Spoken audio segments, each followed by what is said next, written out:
Hi, this is Tony Robbins. Welcome to The Edge, the power to change now. Listen, this 2-CD set is designed to be an introduction to create momentum for you. It's part of our whole Get the Edge program, 7 days to change your life, where we really focus on how to transform every area of your life that we think matters most, and you probably do too. Your body, the level of energy, the shape, the feel of life that comes through the physical well-being. Your emotions, that sense of joy, happiness, strength, the ability to snap out of those things that stop you, like frustration or stress or overwhelm, and not through some positive thinking BS, but really with real skills. Your relationships, how to enhance that sense of intimacy that you have in the most important relationships of your life, how to really strengthen them so that that part of your life brings joy and not pain as it does for, unfortunately, so many people. Your finances, how do you really create that freedom, your sense of purpose and meaning in your life, and your ability to really enjoy?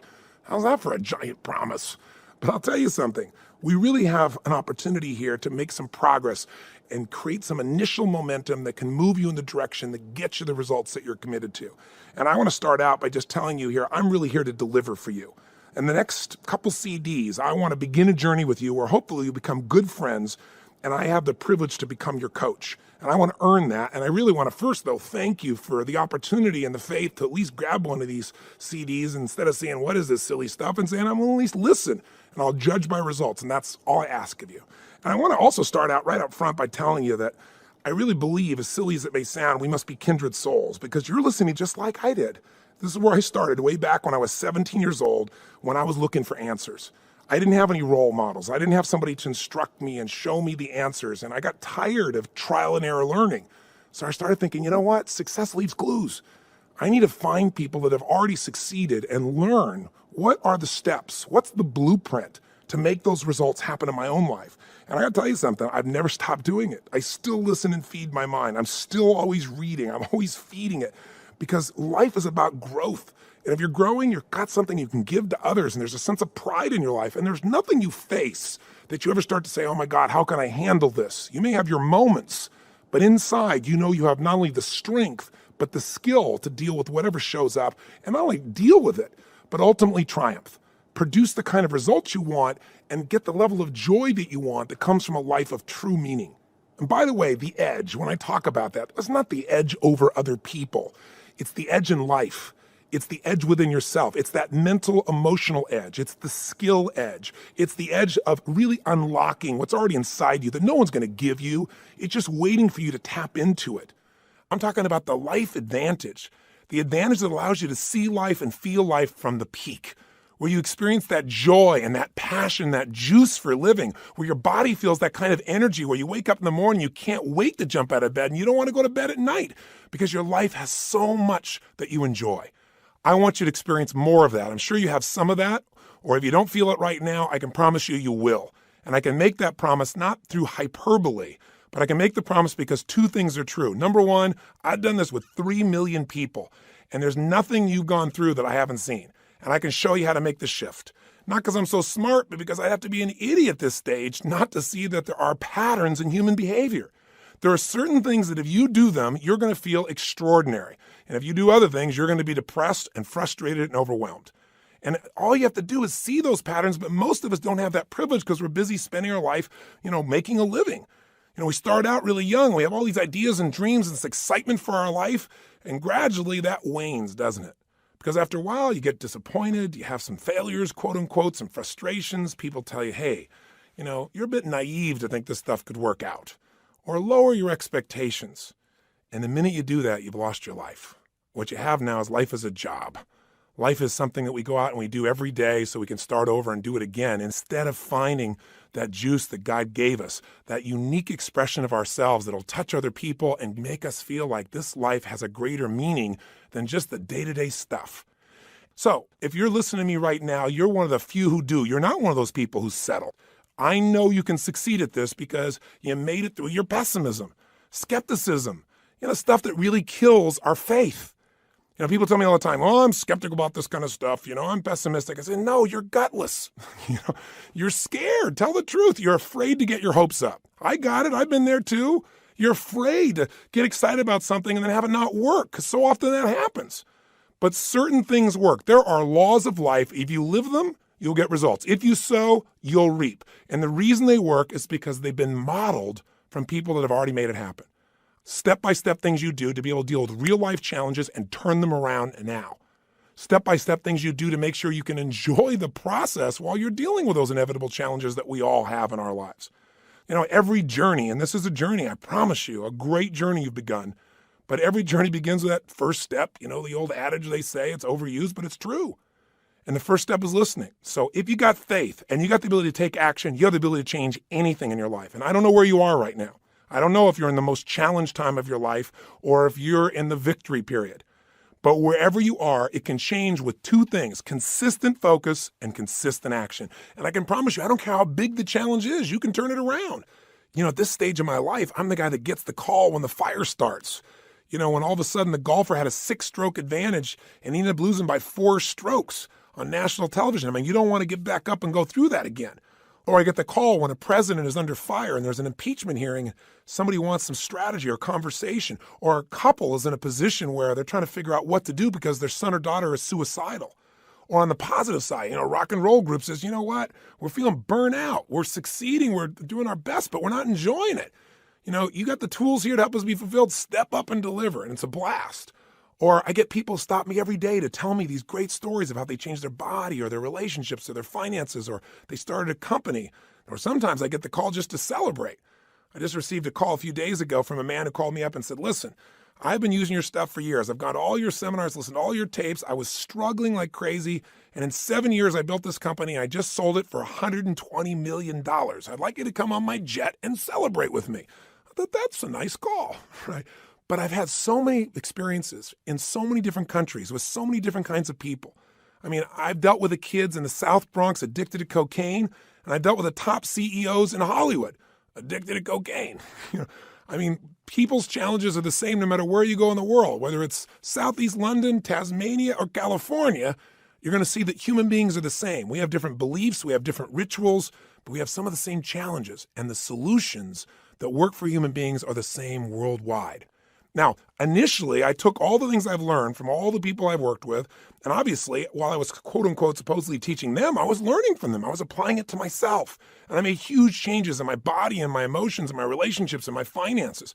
But you know what? Whenever you make a change and you make things better, you feel great for a while, and then pretty soon there's another gap. There's a gap between where you are and where you want to be. If you're healthy, only people that are lying say, oh yeah, everything's perfect. How long does it stay like that? Because we always raise our standards. Because one of the needs we have as human beings is to grow. If you don't grow, you die.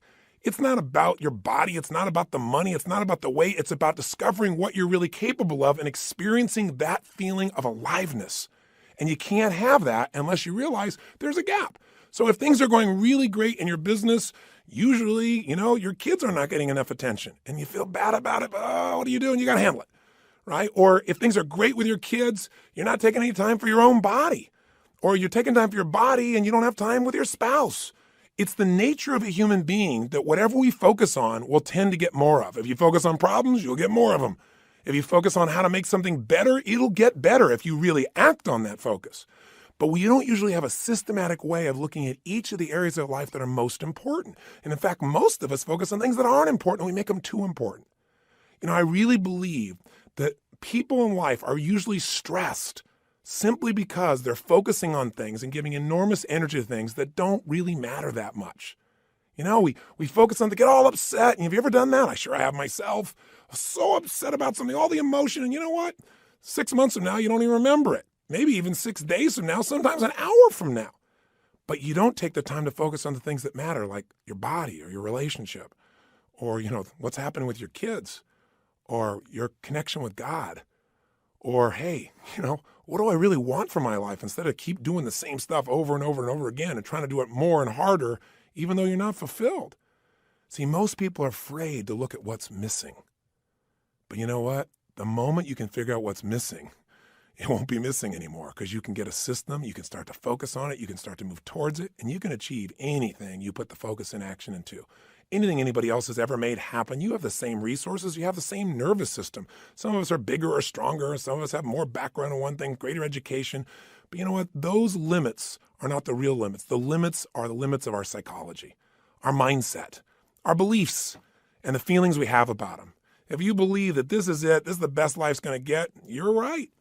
And if you believe, you know what, I don't care how bad it's been, I don't care how many times I've tried this doesn't work, this is going to do it, and I'm going to take action every day until I find the way, you will. And all you have to do is look around in life and see the examples of that everywhere. It's not people's background that makes them successful. It's their psychology. It's their mindset. It's do they have a way of consistently focusing on something, obsessing about something that's so important to them, and are they willing to do whatever it takes to make it happen versus talk about it? See, everybody's got a story about why they can't have what they want. And I'm here to tell you the only thing that stops us, and I'm not telling you, I've done this so many times, so I'm not pointing the finger, trust me.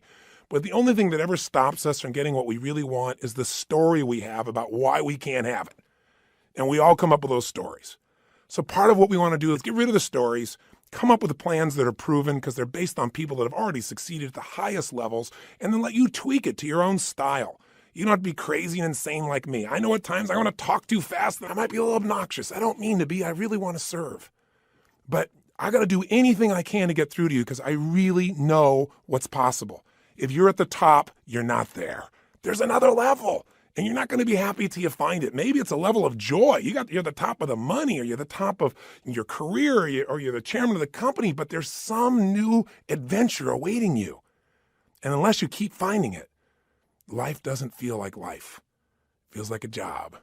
It feels like something you gotta do. And there's nothing worse than feeling like you gotta do versus you get to do.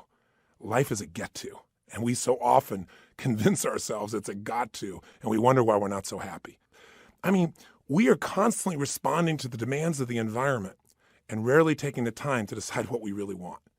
And whenever you react to stimulus, you're not in control. And when you're not in control, you're not going to stay happy. Because listen, a measure of your self-esteem comes down to one simple thing. Do you feel like you control events, or events are controlling you? And I'll tell you what, it's so easy to get sucked in. And I've done it myself, and I've done it even when I've known these tools. I mean, this is not something you figure out one time and then all of a sudden it's all perfect. It's like muscle. You don't get muscle by going to the gym once. You develop a system of working out on a regular basis, and after a while, working out is fun. I mean, you look forward to it. It's your time. You know, if there's anything missing in our lives, it's time with ourselves, thinking about not problems, but what we're grateful for, thinking about what we want, creating the plan to make it happen, creating the juice of our lives, stopping and taking in what already is great, because you can't build on failure, you can only build on success. But if you do that once in a while you feel pretty good. If you got a system for doing it, that's what'll change your life. So part of what triggered me to do this is years ago, I said, I got to have my hour of power. I got to have at least 15 minutes for fulfillment. I got to have that short time, the first time in the morning, to set myself up for success, because rarely does a great idea interrupt you. Rarely does beauty just suddenly surround you and engulf you. You have to stop and notice and appreciate it. You got to seek it out. You got to schedule it. Everybody talks about things, and I tell people when they plan their life, I said, talk's cheap. Talk about it, it's a dream. When you start to envision things, it gets exciting. When you start to get a plan, it's possible. But when you schedule it, it's real. So part of the power of this Get the Edge program, and I know really what you've got here is, the first 2 CDs, the edge, so to speak, because we wanted to create an introduction for you. So many people watch me on television, they go, oh yeah, there's that guy with the big teeth again. Oh yeah, trying to sell me something. And they don't know what the value is in their life of setting up a simple process of really doing 3 things. Getting yourself to focus and clarify exactly what you want. As simplistic as that sounds, wherever focus goes, energy flows. And what you're going to learn in this process, even in these first 2 CDs, is how to set yourself up so that your mind, your emotions are aligned. So part of what I want to do, and part of what will make this successful for you, is just starting to give yourself this commitment of a little time to yourself. The second thing we're going to do is give you some tools. And what Get the Edge as a whole is about is the tools for each area of your life, your body. And these aren't tools that I just made up. They're the things I've modeled from the most successful people in the world.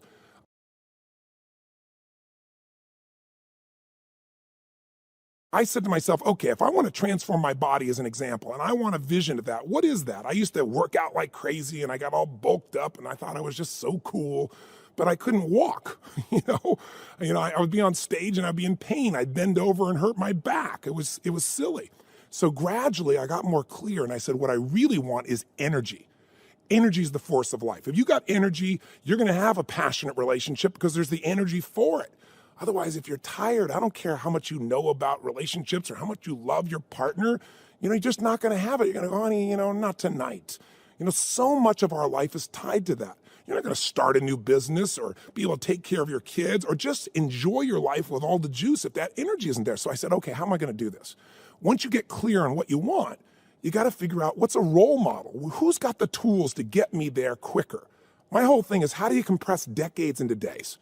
How do I save the time and not reinvent the wheel like some idiot? I mean, that's what I used to do. I was dumb. But I said, okay, who is the most energized athlete in the world who's not a professional? That's not their full-time job. They're not paid for this. So it has to be something that's really fed them. And they weren't, let's say, necessarily a great athlete in school. Somebody who became strong in terms of their capacity, in terms of their endurance. Because endurance is a very powerful part of our lives. Life is not a sprint. Sometimes you have to sprint, but life's more like a marathon. And energy is the secret. So I kept doing research and I found this man named Stu Middleman, this guy that ran 1,000 miles in 11 days. I mean, if you can imagine, he ran 85 miles a day for 11 consecutive days, and he was stronger at the end than the beginning. Now, he did this around, 30 years old, if I remember, but here's what's amazing about him. You go, he's a freak of nature. How does this relate to me? Here's how. If you understand what he learned, is he was not a runner. He trained his body to burn fat.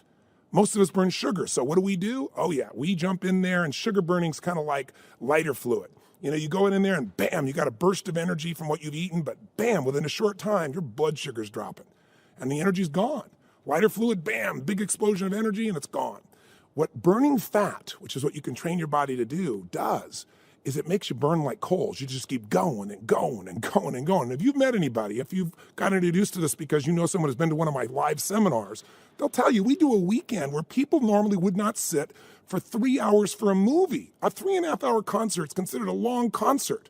And we've got people that are incredibly sophisticated, both in development, psychologically, intelligence levels, economics. We got people from 45 countries that'll be in a seminar translating for 3 languages simultaneously. And we'll be in a weekend that might last 40 hours and nobody wants to leave the room. And I'm not exaggerating. And it's because there's an energy. There's an energy to life. So what I've done in Get the Edge is I've taken each of these individual areas and say, what is it that these people do? And by the way, if you say, well, that's really wonderful, he did that. If you think you're at a different stage of life and you don't have that energy, let me tell you what you learn and Get the Edge in that area. He did it again at 49 years old. He decided to run from San Diego to New York City and break his own record, 3,000 miles, 52 miles a day. That's 2 marathons a day for 57 consecutive days. 2 marathons a day for 57 days. Imagine that. Now, I'm the kind of guy, I can't go to sleep at night, so I figure out how the heck he did that. Instead of going, well, he's a freak of nature, or he's unbelievable. When I realized this guy wasn't even a runner, and I found out that the way he learned this was by going to Central America and studying this group of Indians that once a year the tribe runs 76 miles. Like everybody in the tribe does this run as part of this celebration. He thought they were crazy and went down to study the social psychology of this, but also being an expert in physiology, he figured out they trained their bodies to burn fat. So I'm telling you this because Get the Edge is about the tools also. What are the tools that make a relationship work? What are the tools that make you go from where you are to where you want to be financially? And I'm coming into my 3rd decade shortly of studying human beings, of being that hunter of human excellence. So that's where we're going. But these first 2 CDs are the process that makes this all possible. First, we got to get you clear.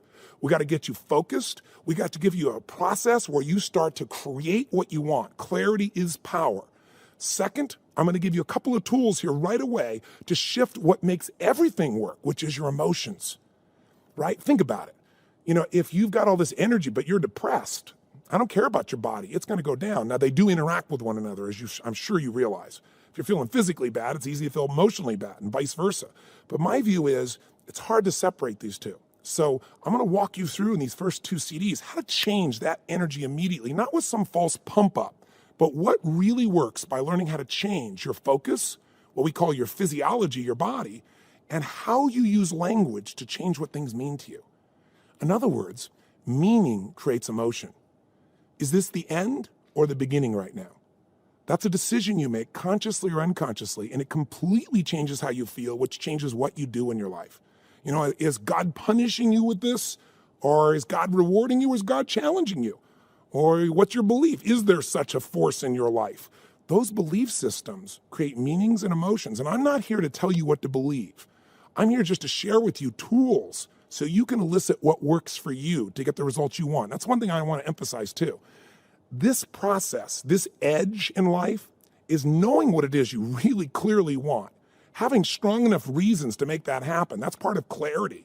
And really, that pillar of clarity is also being honest with yourself about where you are. And then the second part is getting the tools to make it happen. Getting, a map, someone who's already done it to show you how they did it in the shortest period of time so you can do this conveniently in your normal life. If you want to do it through total immersion, you can come to a seminar, but right now, I want to make sure you get results wherever you are, while you're driving in your car, while you're working out. I call it net time, no extra time. That's how you can make this thing happen. And then the third tool is if you know exactly what you want and you've got a ritual to lock in the right emotions and you've got the tools to shift yourself from being overwhelmed or frustrated or stressed out or not knowing where to start to clarity, to determination. And it isn't some fake stuff. It's coming from inside you because you are doing it. It's a habit in you.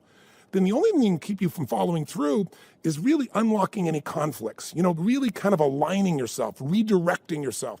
If you know what you want and you know how to do it and you're not doing it, then there's some internal conflict and we got to unlock that. So what Get the Edge, the entire 7 days are about, is tackling all this. And I call it 7 days, but in truth, I always give you a week of personal power too. That's the most successful program I did of all times, where I started. And so I give that at no extra charge. And I do it because once you get a week of momentum, you're going to want to do another week. And again, you can do this one a day. You can do this once a week if you want to, but momentum has power. So I'm going to encourage you afterwards here. You'll see I won't hold anything back. This is not just some sales pitch for you. I just wanted to give you a bite-sized experience, but I also want to tell you that if you want to keep going with the momentum, please call us and we'll give you some great deal and credit for being a part of this first 2 CDs. But if I never see you again, these next 2 CDs, I'm going to focus on creating some rituals, some distinctions, some tools, and some clarity that'll move you forward regardless. I'm not here to create a dependency. I'm not here to be, as I say, anybody's guru. Certainly not for you. I'm not here to tell you what to believe. But I can share with you the best I've learned in nearly 3 decades of what gets results and what gets fulfillment. And that's really the promise of this. I think there's 2 skills in life, master skills. One is the science of achievement. That is, how do you turn your vision into reality? How do you take what you've been talking about and make it real? And the other one is the art of fulfillment. And notice I say science of achievement because things like how to produce a transformation in your body, your shape, your energy, there are laws of the body. There are laws of health. Everybody knows that. Everybody has different opinions about style and approaches. There's many ways to get to the result. But there's certain laws, if you violate them, you're going to have pain. Life doesn't care what you believe. You can say, I don't believe in gravity, but you step off the cliff, you're going to pay the price. Ignorance is not bliss. Ignorance is pain. Ignorance will cost you. And sometimes it's just like talking to Stu Milliman, learning 1 or 2 little things that nobody else knows. It's such a little shift, like a little 10-degree shift. And imagine you're heading one direction, you make this little tiny 10-degree shift. But if you keep following that new direction for a day, for a week, for a month, over 6 months, you end up with a totally different destiny, a different destination than where you were headed. Little changes can change everything. Most people never get started because they're overwhelmed. So part of what Get the Edge is about, and the Edge, this program, is some little distinctions that you can use to get immediate results. And you'll be able to test this right now with our Hour of Power and with this set of steps I'm going to show you on how to make a change in an area maybe where it's really been difficult for you, as well as, again, how to change the emotion. Because, what is life but emotion? If you can achieve every goal, if you understand the laws of finance, it doesn't matter, what your age is. It doesn't matter what your color, what your background, what your gender. If you understand the laws and you apply them, you're going to have abundance in your life financially. I've done these things. I'm not talking to you as some guy that's learned something from books. I've had the privilege of making $400 million in a day, literally, when I took a company public. I've had the privilege also of losing several $100 million in the stock market, changed at times. I built 14 companies, and I did all this with no background. It wasn't my expertise. I just had visions of things I wanted to do for people, and I try to do it better than anybody else in the world. And when you add that much value, you learn ways to grow, but there are lots of distinctions along the way. And this program, The Edge, is really designed to give you the start on that journey, to begin the momentum, to move you in the direction of what matters for you. But I say the science of achievement, That's wonderful. The art of fulfillment, though, is required.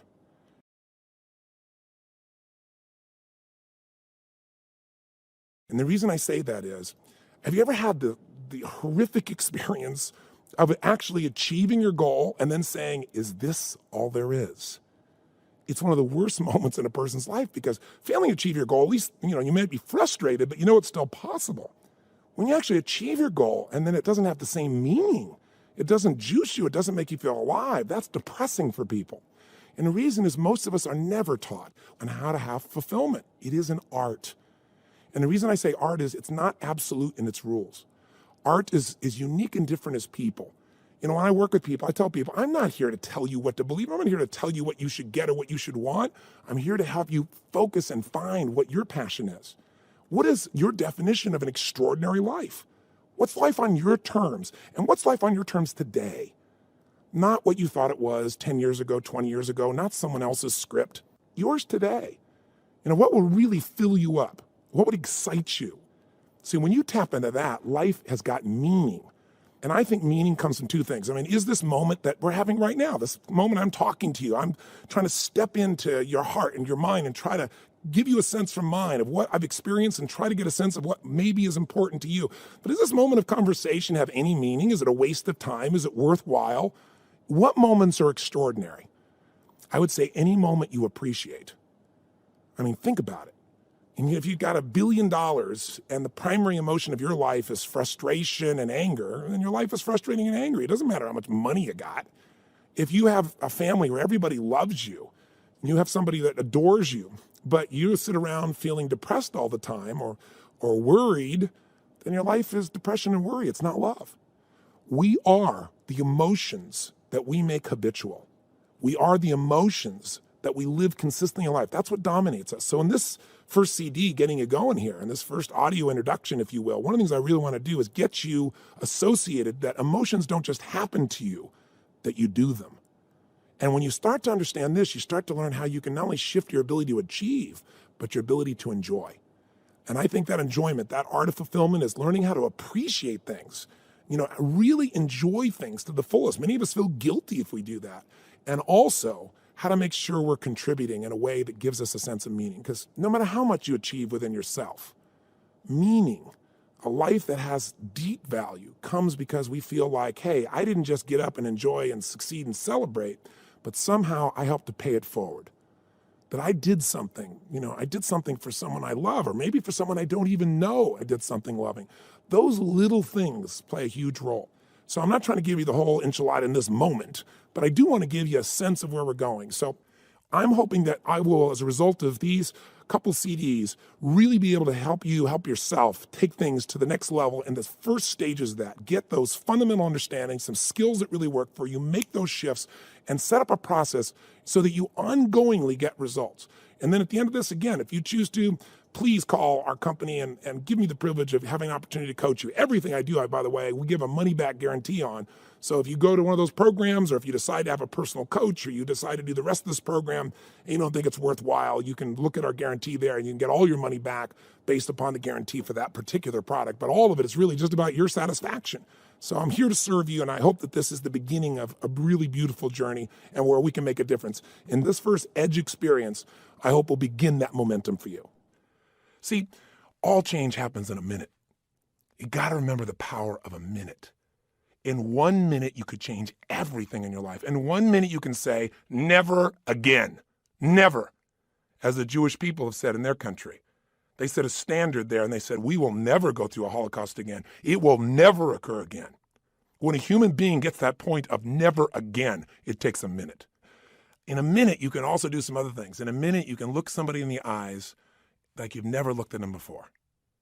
In a minute, you can hug somebody like you've never hugged them before. In a minute, you can say the words, I love you, and mean it at a level you've never meant it before. In a minute, you can say, I quit, or let's begin, or it's over, or I do. Think of the minutes of your life that have changed who you are. And I got to promise you, we got a lot of them in here. minutes, there's moments right at the point you think, this guy's insane and I'm going to turn this off. You stay there a little bit. I can just tell you because I've done it for years. It's different from somebody else. One phrase will wake something up inside you. I'm not going to give you anything. It's all inside you. But when it wakes up, baby, it is time to move. And I don't have to tell you that. It'll just happen.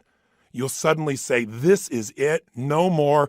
And it's kind of like that Pearl Harbor movie when, you see them come diving down and the admiral should be celebrating and they say, Admiral, we've got this great victory. And he says, oh, I fear we've awakened a sleeping giant. And inside of each of us is that giant. And so today we're going to establish a habit that if you make it a part of your life, I promise you, I guarantee you beyond a shadow of a doubt, you will be able to experience dreams that you never thought were possible. Joy that seemed like it was unsustainable, and you'll sustain it. A connection with people like you never thought was possible. Not because I'm so smart, because these are laws, and I've stolen all this by modeling people that are successful, and I've used it, and it works for me too, and it'll work for you. But also, then we're going to begin the process of actually figuring out anything in your life that you want to change, and you haven't changed it, and we're going to take you through a 7-step process and do it. That's tomorrow. Once you go through those 7 steps, the changes will have begun. I mean, there are going to be ups, there's going to be downs, there are going to be problems. Those things don't go away. You just get better quality problems, that's all. I mean, a lot of people in life think they're going to be happy someday. They're going to have this extraordinary life when they have no problems. Well, if you had no problems, you'd probably be dead. Problems are a sign of life. What you want to do is use them to make yourself more. This is not a program that's going to eliminate all problems. It'll help you get rid of your current list so you can create a better list that makes you grow to the next level. That's what life is. So if problems don't go away, you better have a deeper purpose for your life. So here's what this is about today. You are going to start a process, if you're willing to, of taking time for yourself, of taking the most scarce resource you got, time, and giving it to you. And not just thinking about problems, but going through a very simple system that'll line you up for success. Because if problems aren't going to go away, how am I ever going to have a great life? Well, the answer to that is to realize that problems and happiness have no linkage whatsoever. I learned this because all of a sudden I felt like I had all these problems. And in the midst of problems, because I made changes, and by the way, anytime you make some changes, you're going to have some problems because people aren't going to agree with it, or they're not going to like it, or they're going to judge it and going to say, why did you do that? Or I don't like it. Change always creates problems. As you have problems, you create solutions, which, by the way, are more changes. And when you create more changes, what does that do? It creates more problems. So problems are here to stay.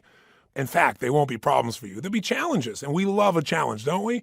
Nobody wants a problem, but we love a challenge. I mean, why do we watch sports? 2 people take on a challenge to see what they can do. Why do you start a new business? What is it that makes you attracted to someone and saying, my gosh, can I connect with them? Can I get through to this person? Can I get this idea across? It's challenge. Challenge is necessary for growth, and growth is life. So it's a cool system. So let's get right to the point here. If you're going to have an extraordinary life, that life where you are juiced, then all that means is you're going to have a life where the primary emotions of your life are the ones you want.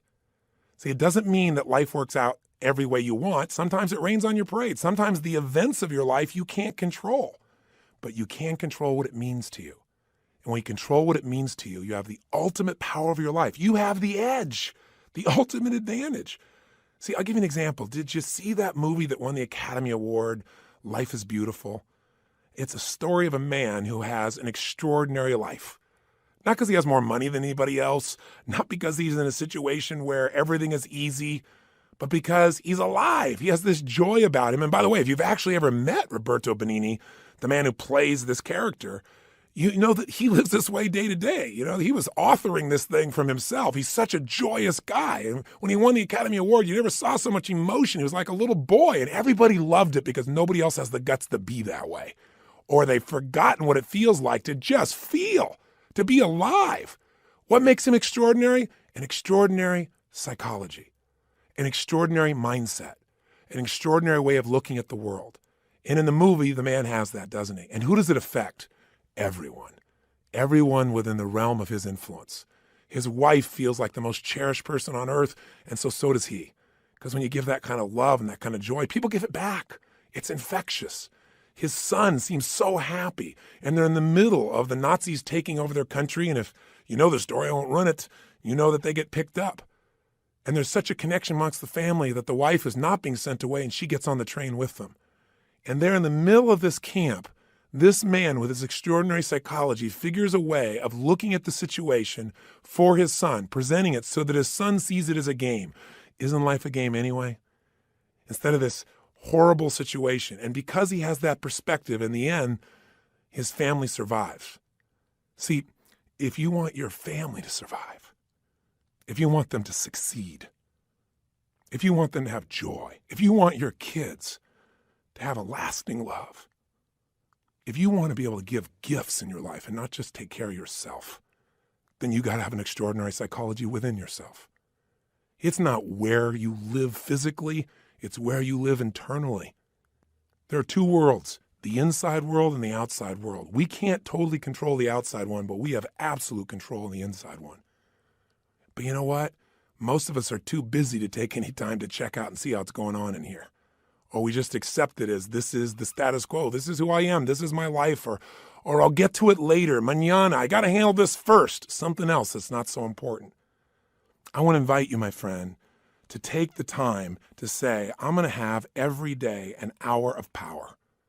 Every day I'm going to have at least 30 minutes to thrive. Or 15 minutes to be fulfilled, for God's sakes, where I'm going to take those 15 minutes and I'm going to focus on everything I'm grateful for.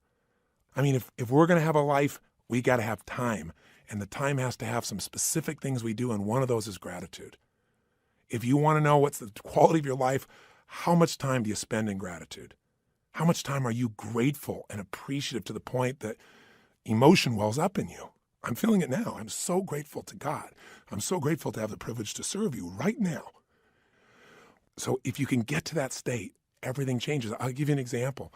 If you think about being fearful, when you're fearful, you're not grateful. If you want to get rid of fear, which everybody has, and people say, oh, I'm not fearful, I'm stressed. Or if you have in places like LA or New York, they're achievers. They can't even be stressed there. They have angst. You know, it's a higher level of more sophisticated levels of stress. But you know what? If you follow the trail of stress, it brings you to fear. And everybody's got fears. Fear they're not enough. Fear that it won't work out. Fear they won't be loved. Everybody's got that at some level unconsciously. We're human. So you can put the fear aside when you're grateful. I don't just mean intellectually. Yeah, I'm grateful for this. I'm grateful for that. I mean stopping, thinking, seeing, and feeling. So I'm going to walk you through a system that includes gratitude. Every day of our life, we got to have a vision. Every day of our life, we got to have something that excites us. When people tell me, oh, I'm bored, I'm tired, that thing is boring. No, you're boring because you don't have something that excites you in your life. You haven't come up with a vision. You haven't come something to move towards. We all need something that's going to make us use more of who we are, our courage, our passion, our joy, face our fears, build our emotional muscles. But you don't build emotional muscles when you do the same thing day after day after day. What you get is a life that's unfulfilling. So we've got to have a vision. So you have a compelling future, that thing that makes you want to get up early. There's a reason. You got to have a reason. And, I have friends that have sold their companies. One guy sold his company and made almost $1 billion in cash, about 800 million plus. And, he was so excited for about 2 months, maybe 3. But you know what? After that, there's only so much time you want to sit on the beach by yourself because everybody else is working, and doing something and being productive. There's only so many cocktails you can take. There's only so many, movies you can watch. There's a limit to it. What he needed was a new vision.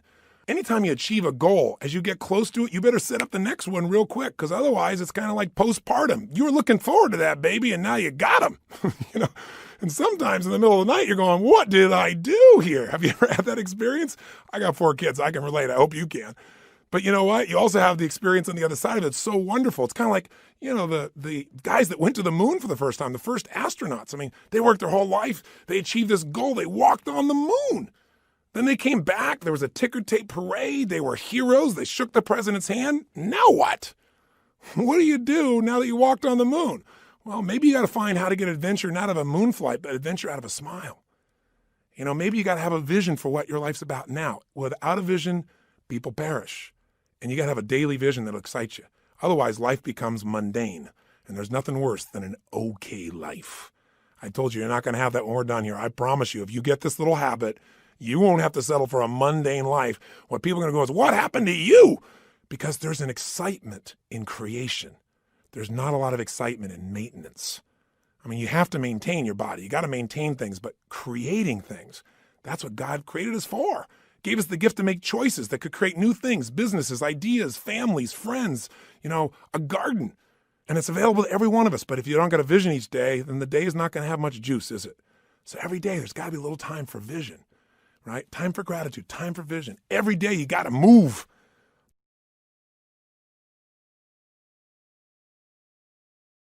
I'll tell you why most people are unhappy. They don't move. Look at our lives today. I mean, most people live in a box, don't they? And then what do? They get up in the morning, have a box cereal breakfast, right? And then they get in their box and they drive.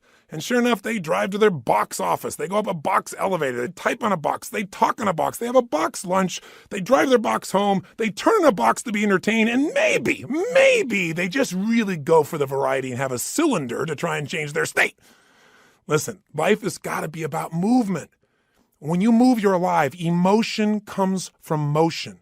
The more you move, the more you feel. Motion in your voice. For me to have this voice change, I'm changing the way I move. You saw me right now, you think I'm a maniac because I'm moving different ways, but that's how you feel. And by the way, the less you move, the less you feel, the less alive you are. If you're totally rigid, totally inflexible, no movement, this is known as death, right? So if you have emotionally, you're stuck, move. So every day you got to move.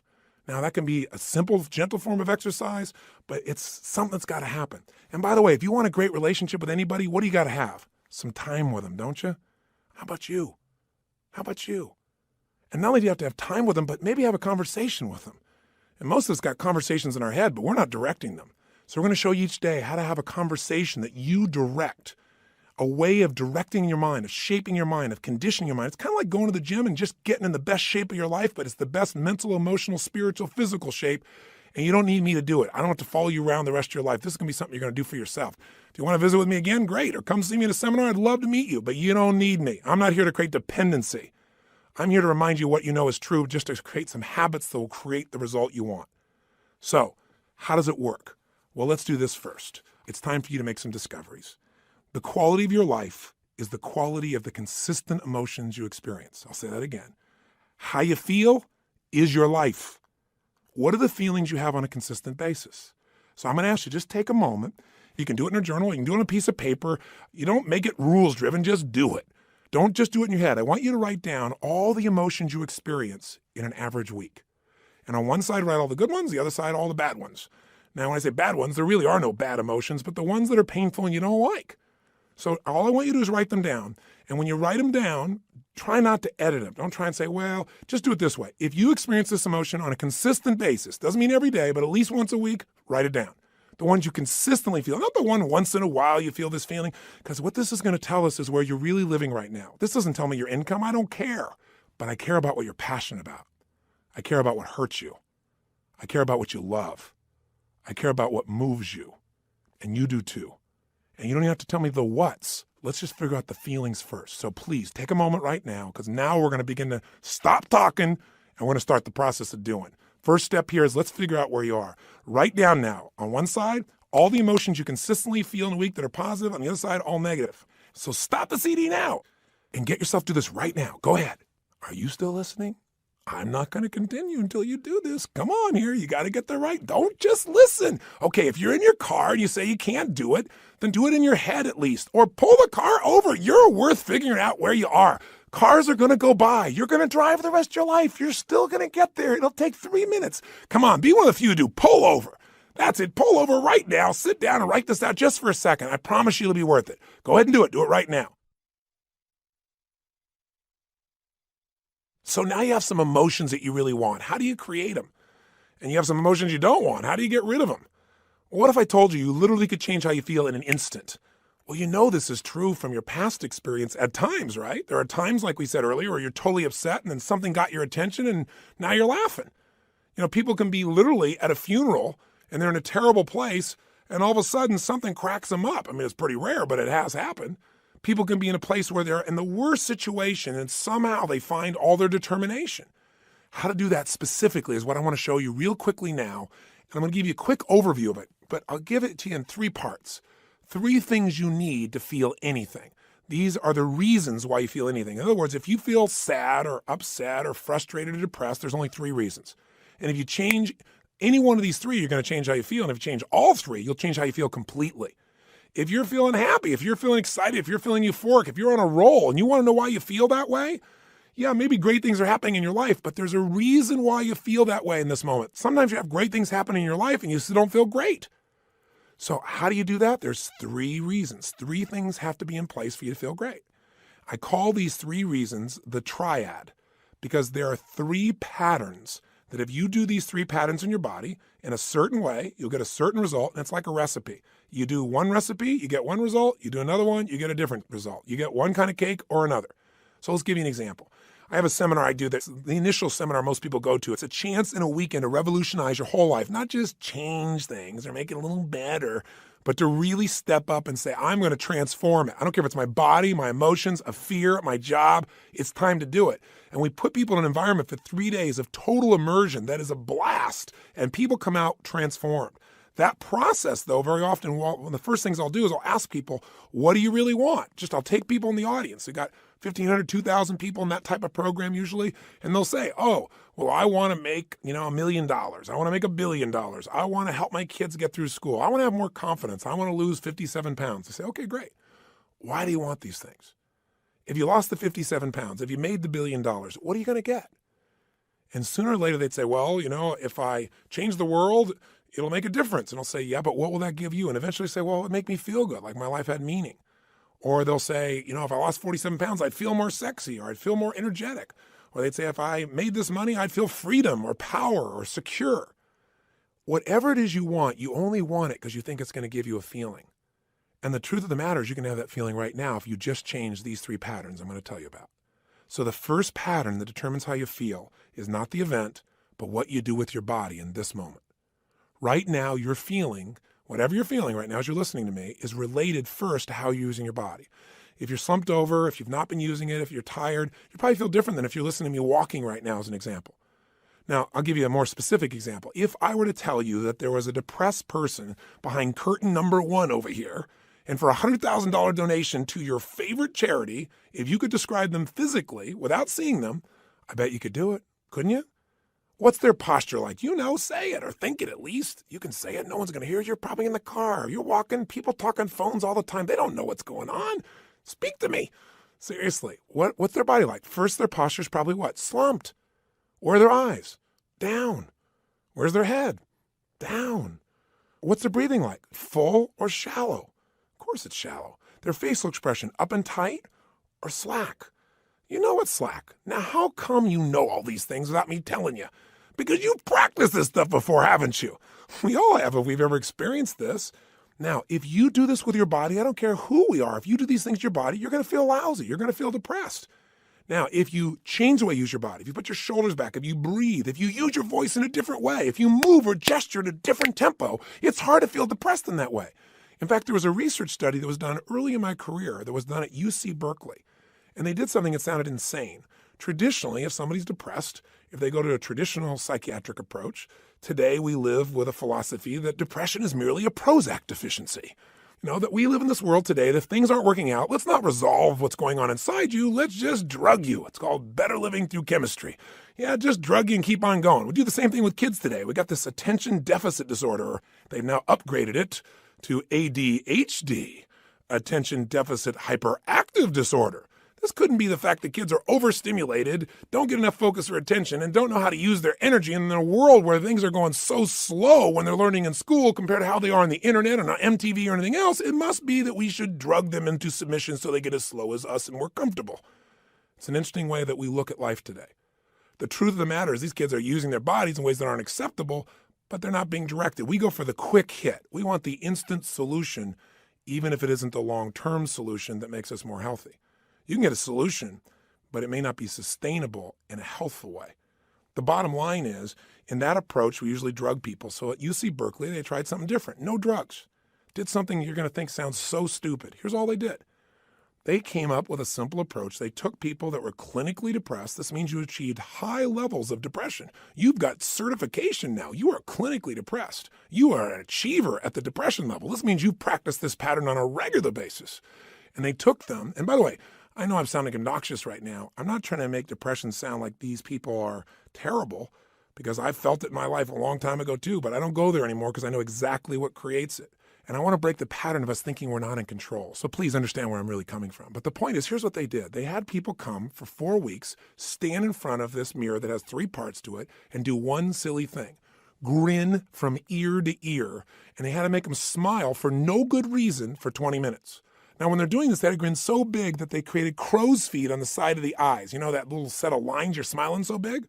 Now, interesting, they keep their shoulders back while they're doing this and breathe fully. You go, dumb idea.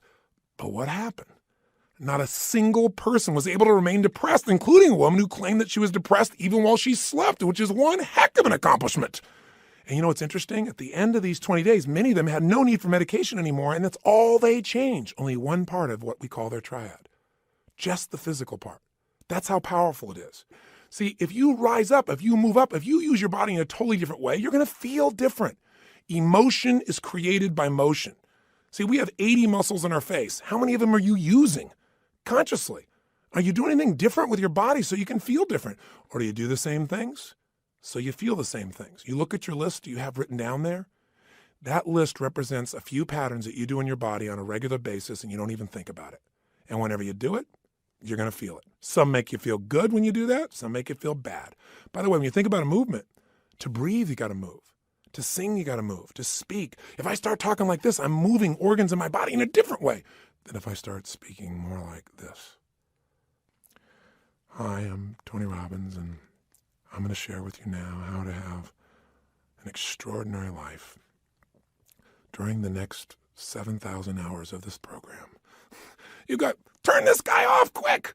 There's got to be some combination of energy there, and that energy comes because I'm not sitting in a chair here. I don't have a script in front of me. I'm looking at this microphone. I'm visualizing your face, and I'm trying to think what I can give you that I know will make a difference. And I'm telling you, the number one thing is change the way you move.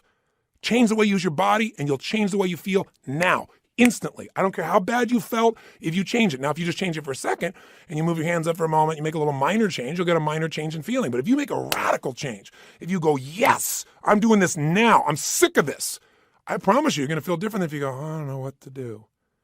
I know this sounds so stupid, but it works. And you know what? The best study of life is what works, even if it's simple. It's nice to have things simple. Why do we have to make it so hard to feel good?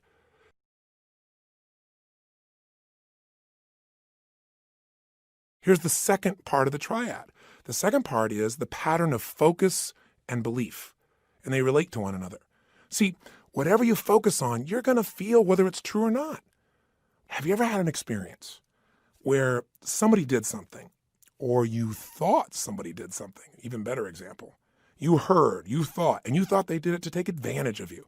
And as you focused on that, you got angry or sad or hurt. And then later on, you found out you were dead wrong, that either they never did it, it wasn't true, or that wasn't their intent, and you felt bad about it, or you felt embarrassed. How can that be? Because whatever we focus on, we feel, whether it's true or not. Focus equals feeling, just like the way you move affects your feeling. See, right now, if I said to you, what are you juiced about in your life? What could you be excited about? If you really wanted to be excited in your life right now, what could you be excited about? Or what are you proud of? Or what could you be proud of if you wanted to be proud? Or who in your life do you really love? Who loves you? Think about it for a moment. Who do you really love? Who loves you? By the way, how does that feel when you focus on or you think about someone you love? See, whatever you focus on, you're going to feel. Focus equals reality to the individual, even though it's not reality in actuality. I'll say that again. Focus equals reality to the individual, even though it's not reality in actuality. That's a complicated way of saying whatever you focus on, you're going to feel, whether it's true or not, because your brain doesn't know the difference between something you vividly imagine, that's called focus on, or something you actually experience. That's very powerful. If you use this to your advantage, it means something very simple. How fast can you change how you feel? As fast as you change your focus. As fast as you change the way you move. See, right now, if you're focused on something that's really upsetting or something you're worried about or something you're fearful about, you're going to feel those feelings. If you focus on something you're really grateful for, you're going to feel a totally different set of feelings. See, you are in control and you can change your feelings in an instant. The problem is we don't believe we can change that fast. And the second problem is we have patterns of doing this, don't we? We tend to, on a regular basis, focus on what overwhelms us or focus on what we're upset with in our spouse or focus on why we failed in the past. And If you keep focusing on things where you didn't succeed, guess what? You're going to feel like a failure. And when you feel like a failure, you're not going to take action to make things better. You can't build on the past that doesn't work. But you can also focus on what you want, on what you want to create. You can focus on the solution. Hey, when you got a problem, everybody's got problems. But 95% of your time has got to be spent on the solution. 5% on the problem. Most of us spend all the time describing the problem more and more and more and more detail, and we wonder why we feel overwhelmed. Focus is the secret key to changing, and you can do it in an instant. One way to change your focus is to change the third thing, your language patterns. See, all day long, we're thinking. What's thinking? All day long, you're asking and answering questions with yourself. Should I do this? What does this mean? Why is this? Where is this going on? That's what initiates thinking, is a question. You know what the problem is? We have patterns of questions we ask that don't serve us. Some of us ask questions like, how come this always happens to me? Well, it doesn't always happen to you. But if you ask a lousy question like that on a regular basis, your brain goes, because you're an idiot.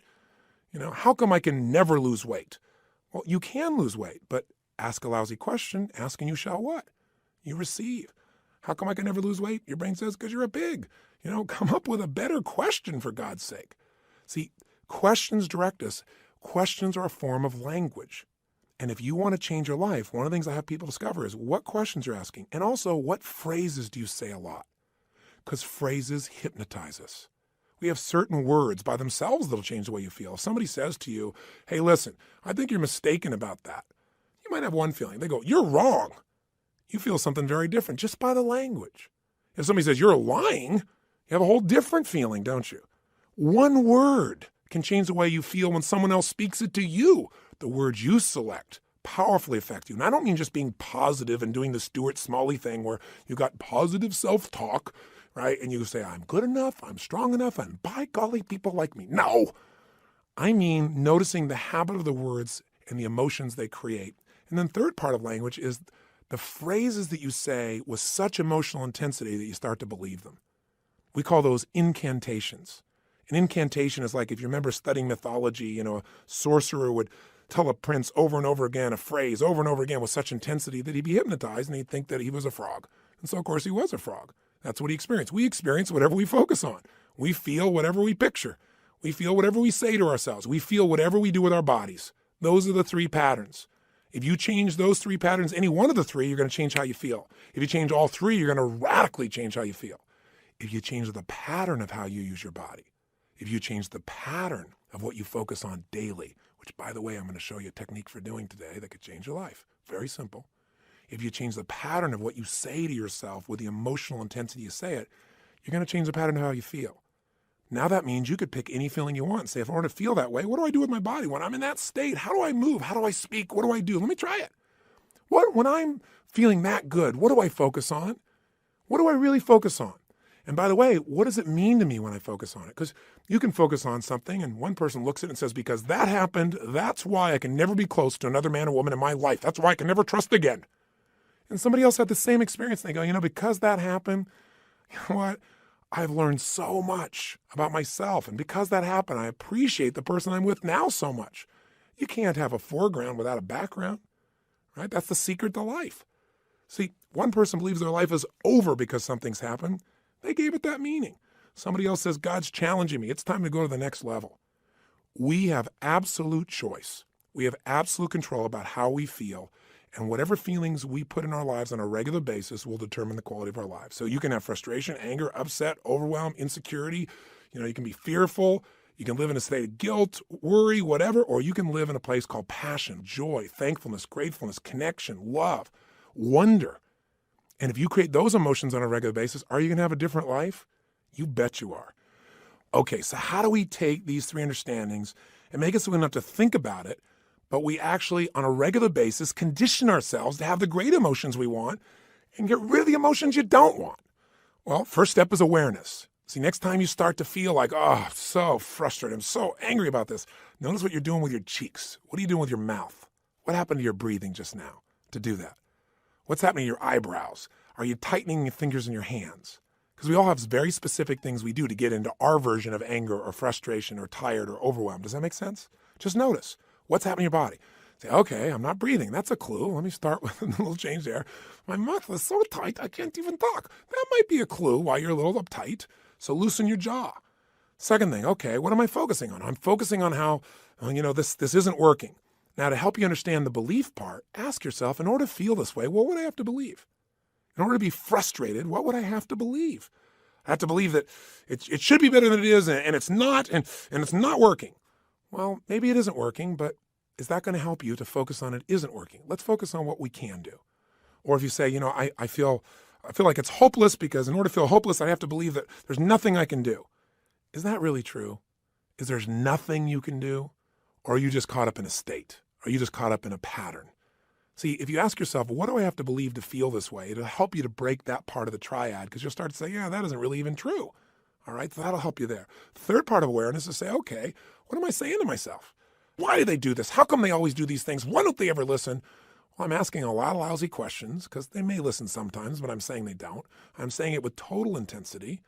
Of course I'm going to feel bad. Let me change what I'm saying. Let me change what I'm asking. How can I turn this around? What do I need to focus on to make this work? What's the truth here?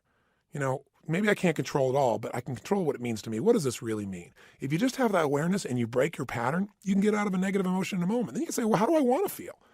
To feel like that, what would I have to do with my body? To feel like that, what would I have to focus on right now? What would I have to believe? I have to believe, I can turn anything around. I may not like it, but I can make it happen.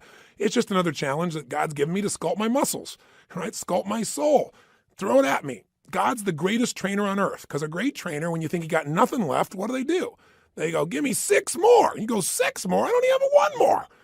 But, they say, yes, you do. And sure enough, you got at least 3 more in you, and you develop real muscle. And now you're stronger. And what used to be hard now gets to be easy next time because you've been through it. That's what this is about. Now, here's what you can do that'll make this part of your life. All we're going to do is go after that thing we said was missing in our lives. Do you remember what it is after all this verbiage I've given you? Time. Time with yourself. But we're going to structure that time so that we create a daily triad that puts us in a state of mind where things flow. Have you ever had that happen? It's like, yes, I know what to do. Of course. Oh, yeah, it's a challenge. Big deal. Bring it here. Let's handle it. No big deal. Come on. Don't worry. Have you been in those states where like nothing can shake you? You can hope that you're going to pop into one of those states and get lucky, or you can create it every morning before you start your day. So you start with a foundation that's so powerful that it affects you and everybody around you. You can make life beautiful. Life can be beautiful for you every day if you do the things he did with his body. If you focus on life the way he focused on it, if you use language like he used, he being the man in the movie or the man in real life who embodies it so much. See, that's a role model. If you sow the same seed, you'll reap the same rewards, but you got to schedule it. Because remember what I said, if you talk about it, it's a dream. If you envision it, it's possible. But if you schedule it, it's real.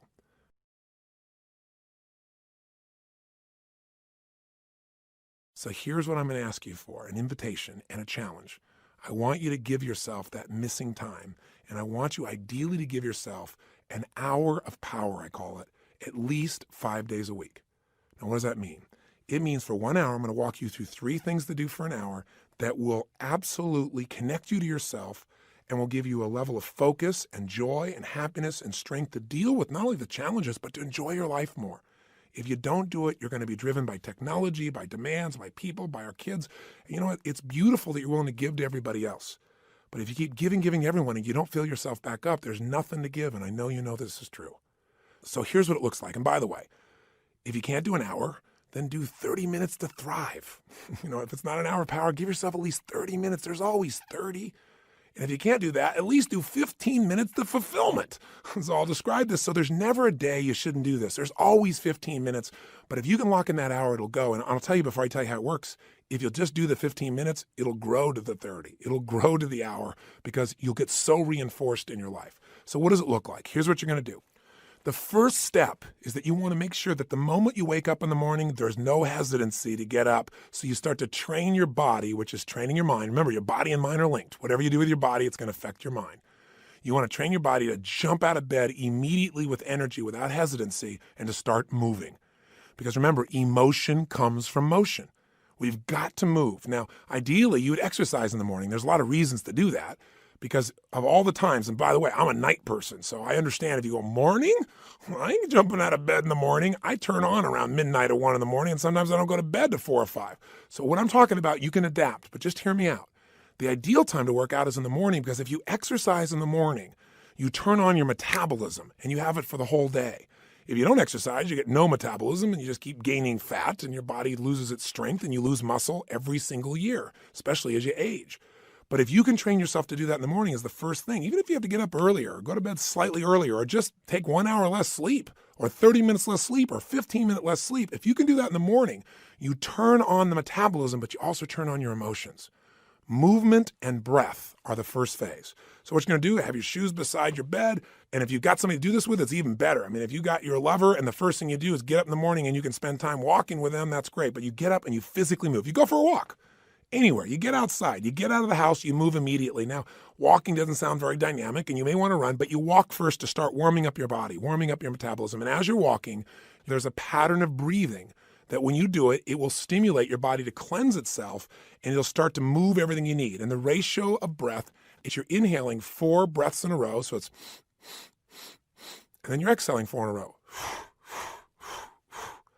As you're doing this, you're actually going to be tapping fingers. You'll be doing this same pattern again and again.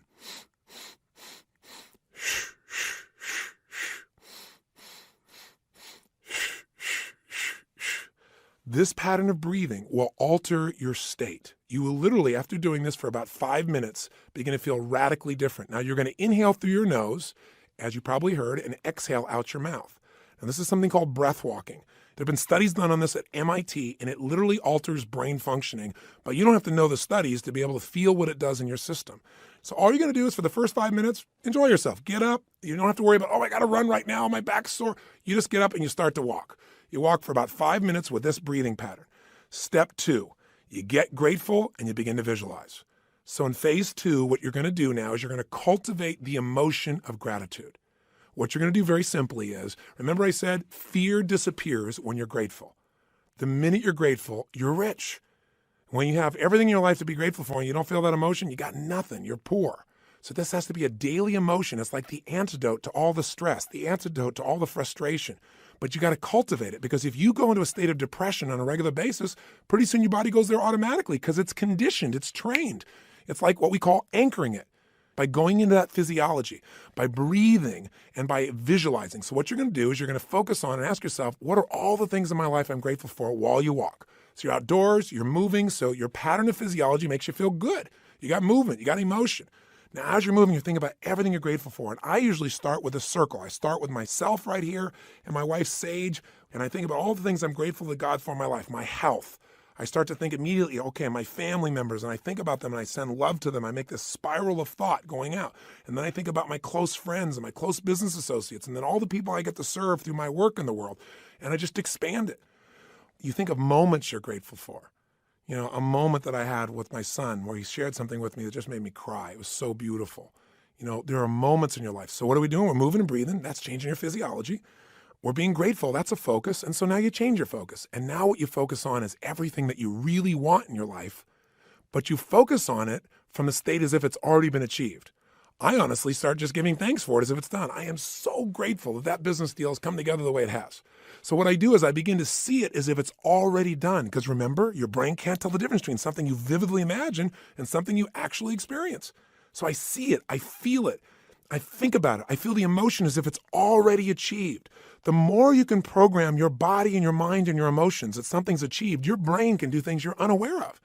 And if you focus on what you want continuously, you'll move towards it. Whatever you focus on, you move towards. Most people are focused on what they're afraid of. So as an example, when somebody's out of control in a car, they immediately look at the wall they don't want to hit. And of course, as they look at it, they steer right into it. The same thing happens in life. Wherever you focus, that's where you go. Don't focus on what you fear. Focus on what you want and make it real. The more certain you are that what you want can happen, the easier it is for your brain to figure a way. When you say this is important, your brain starts noticing anything that'll get you to what's important. And if you believe it's already happened, you know enough about life that when you have that kind of certainty, your brain will find the way.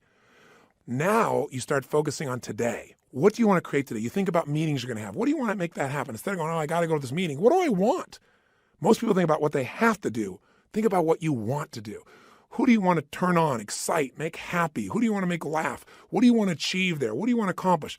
See, the more you can see it in advance, you got to remember, everything that's in your outside world started in your inside world. Everything in my life, my kids, my businesses, this conversation with you started as something in my head, and now it's real. The same is true for you. You got to create in your head first the way you want it if you want it to show up in your life the way you want it. Most people create in their head what they don't want, and so of course they keep manifesting what they don't want. So even for this day now, focus on what do you want to create out of this day. Think about what's coming up. How do you want it to go? How do you want to feel? How could you respond? And just get yourself juiced about the day. So now what you need to do is incantations. So if you're walking, as you're walking, you can be doing this. You can even be doing it with the same breath you started with. Or you can be going, I love my life. I love my life. I love my life. You go, that sounds so positive, thinky tone. But you know what? If you do it over and over again, you're going to be vibrating. I've done incantations my entire life. It's how I've conditioned myself. 25 years ago, when I first started speaking, I was 17 years old. I'd made some changes in my life really quickly, and I started sharing it. And I didn't have speaking skills, but I had a state. You know when you're in state and things just flow? It's just like having a conversation. You don't have to think about it. It comes out of you. But I made myself get in state because I was fearful. So I said, I got to focus on how to serve, not on am I going to do a good job. I need to focus on giving, not on how am I going to do. If you focus on how you're going to do, you're going to get worried. So I created an incantation, and I've done it for 25 years before I go on stage every single time. If anyone's been backstage, they'll see what I do. I make a big change in my body, take an explosive breath, shh, and I do this thing I call a power move that stimulates my body so I'm at the strongest state I can be. Second thing I do is I do my incantation. And what I do is you go in your head. That doesn't affect you. Speaking engages your physiology. And when you speak with certainty and intensity, it conditions you. So the bottom line is you do this while you walk. So if you're conscious about this, you can do it under your breath, like I said. You can do it in a breathing pattern. You can do something simplistic, like, every day and every way I'm getting stronger and stronger. As you're jogging, as you're walking, every day and every way I'm getting stronger and stronger. Some old phrase from an old book from years ago. Anything will work as long as you say it with intensity. Every day and every way I'm feeling happier and happier. Every day. And you say it again and again. And what you'll actually get is a rhythm. I'll tell you what incantations do in case this sounds stupid to you. Maybe it'll help. Have you ever made the fatal mistake of going to Disneyland and getting on a ride called It's a Small World After All? If you have, you know the power of incantations, because what's stuck in your head for the next 3 weeks? That song in 37 languages, right? Or if you hear a song and you get it in your head and you can't get it out, and it goes on and on and on. Well, this is a way to get the right idea in your head and condition it, but not just the idea, the feeling. So now what you need to do is exercise, ideally 20 minutes, no less than 15, 30 even better. And if you can do 45 minutes, that's wonderful. And that's how you get to the hour. And so at the end of this hour of power, you want to celebrate. You want to say, my God, I got myself to do this thing that set me up for victory. Now, you won't have to work at celebrating, I promise you. You'll feel so good, you'll be vibrating, especially if you did the incantations. Now, this process, you might say, well, I'm not going to run 5 times a week. And you don't have to. You can just go on a walk. And you can do this process, this hour of power of focus, and you can spend 10 minutes on gratitude, 10 minutes on visualizing, 10 minutes on what you want to have happen today, and do it in 30 minutes. This is your freedom. But I can tell you, if you'll give yourself an hour, where 15 or 20 of those minutes are based on these 3 things: massive changes in your physiology that make you feel great, massive changes in your focus that make you focus specifically on gratitude and specifically on what you want to have happen and feeling like it's already been achieved, and then massive changes where you push your body to be stronger and you make some incantations, you say some phrases over and over, at least 5 or 10 minutes of it, you will have conditioned your mind, your body, your emotions, and your spirit will soar. And now you will deal with problems radically differently. There won't be problems, there'll be challenges for you. And more importantly, you'll be excited to connect with people. You'll be excited about your projects. You will affect people around you in a different way because you will have an extraordinary psychology.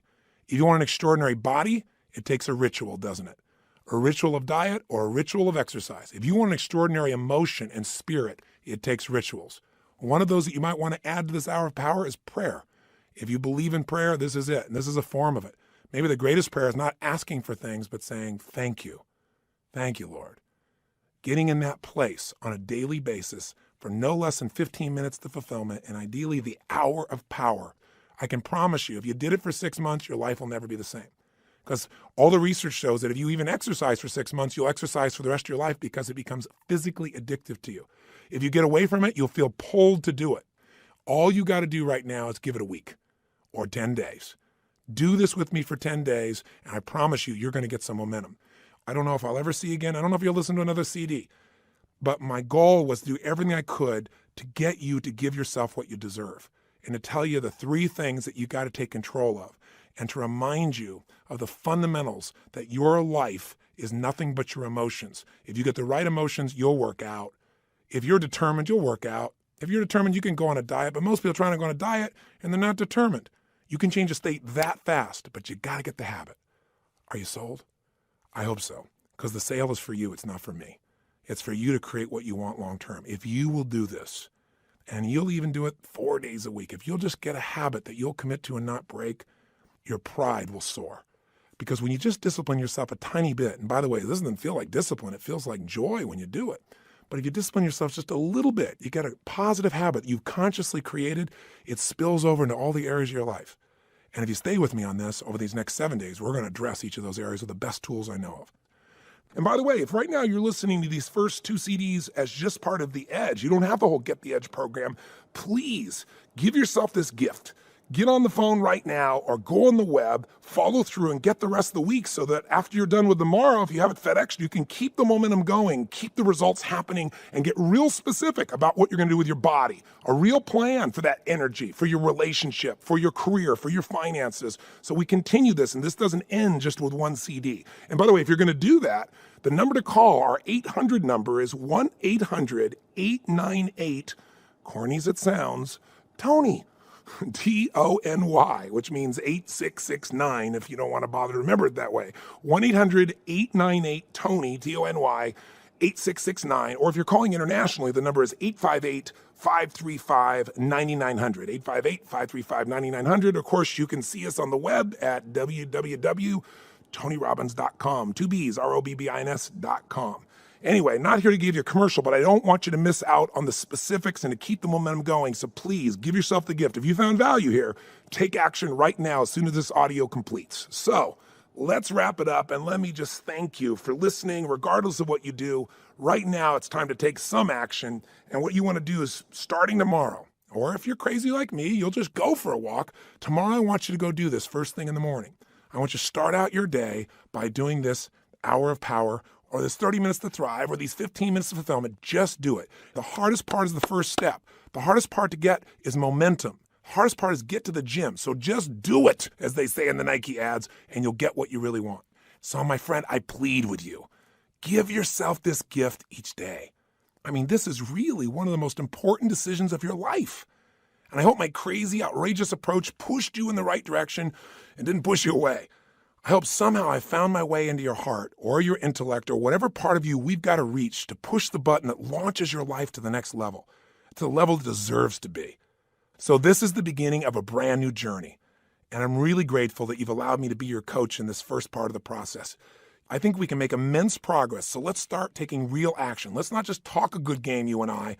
Let's do it. Just get your butt out there, because once you get out there, you'll get out there again and again. You'll get that momentum. It'll take over, and the best of you will start showing up every day. And when the best of you shows up every day, you're going to start appreciating yourself, and so will everybody else. So today, look around you. Keep your eyes open for magic moments. They're all around. And be sure, if nothing else today, you live with passion today and every day. I'll look forward to seeing you tomorrow.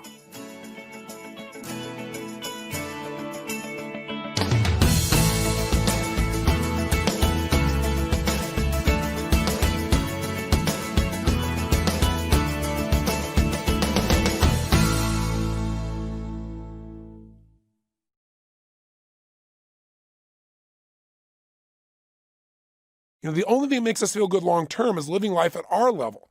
I remember I met years ago John Wooden, the UCLA basketball coach, the winningest coach of all time in college basketball history. He won 11 out of 12 national championships, NCAA championships, and he won 7 in a row. I mean, the most anybody else has won in a row is 3 in a row of national championships. Now, this guy was a genius, and I'll tell you, he won more than anybody, but he didn't focus on winning. He focused on getting guys to tell the truth. He focused on eliminating rationalization. And the way he did it is he said, here's a real simple thing I want you men to know. At the end of every game, only you will know whether you really won or lost. And it will not be based on the points on the board. Because there's sometimes when you play nowhere near your potential and you beat the other team just because they're terrible or because you got lucky. And if you got more points on the board, but you didn't give your all, you're a loser. Because in life, what you give, you get to keep. And what you fail to give, you lose forever. He said, if at the end of the day, you got fewer points on the board, but you gave every ounce of your soul on that court, you know you can walk away the winner because they may have been lucky. They may have had more skill. They may have had a better team, but they didn't get more out of themselves. Winning and losing in life is an internal game, and it comes from telling yourself the truth. And if you do that, if every day you demand more from yourself than other people would expect, you give your all, you're going to most often with more points on the board than the other team. So we got to tell ourselves the truth, and we can't use softeners. You can't say, well, I'm a little overweight, or I'm a bit robust. No, your butt is bigger than Chicago. You're fat. Tell yourself the truth, because until you do that, you have no reason to change. So the reason people don't change, number one, they're out of practice. Number two, they rationalize. They tell stories. They use softeners. They lie to themselves. Third reason is they got an ineffective strategy. Some people, they're willing to go for it, and they're not even rationalizing, but, they're running east looking for a sunset. And I don't care how positive you are. I don't care how committed you are. I don't care how high your standards are. If you got a strategy that doesn't work, you got a problem. And let me tell you, the number one thing that doesn't work for people, since our first focus here to get an extraordinary life and extraordinary psychology is get an extraordinary body, right?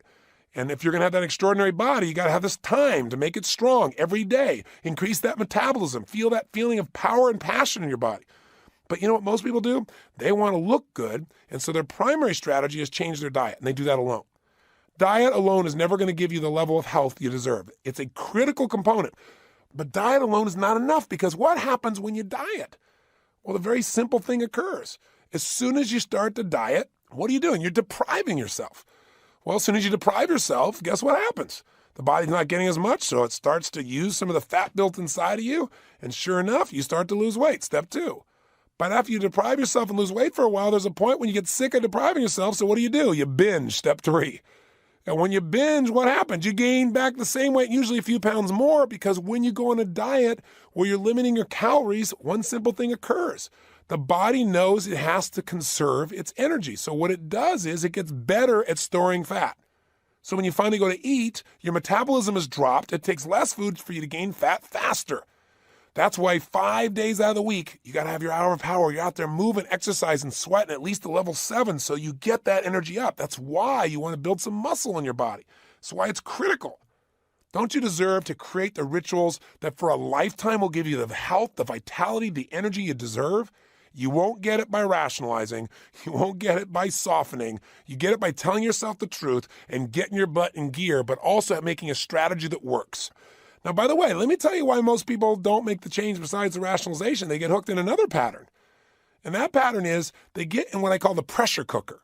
The pressure cooker is, here's what occurs. People don't change. So things get worse until finally it gets so bad, you got to change. And what makes it so bad is you get so much pain. One day, you can't pick up your own telephone calls because you're afraid it's going to be a bill collector. You get to the point where you can't get your butt to squeeze in the regular class seat on the airplane without having your ability to breathe impaired. Something occurs that finally pushes you over the edge. You go, not another day, not another moment. You get so much pain, step 1, that you take step 2, you take action. Now, when you take action, you go to step 3, you get results. You start to lose weight, as an example. When you start to lose weight, step 4 happens. The pain reduces. When the pain reduces, step 5 happens. You lose your drive. When you lose your drive, step 6 happens. You stop taking action at the same level. And when you stop taking action at the same level, the final step occurs, step 7, you go right back to where you started from. This is the pressure cooker. And then people do it again and again and again.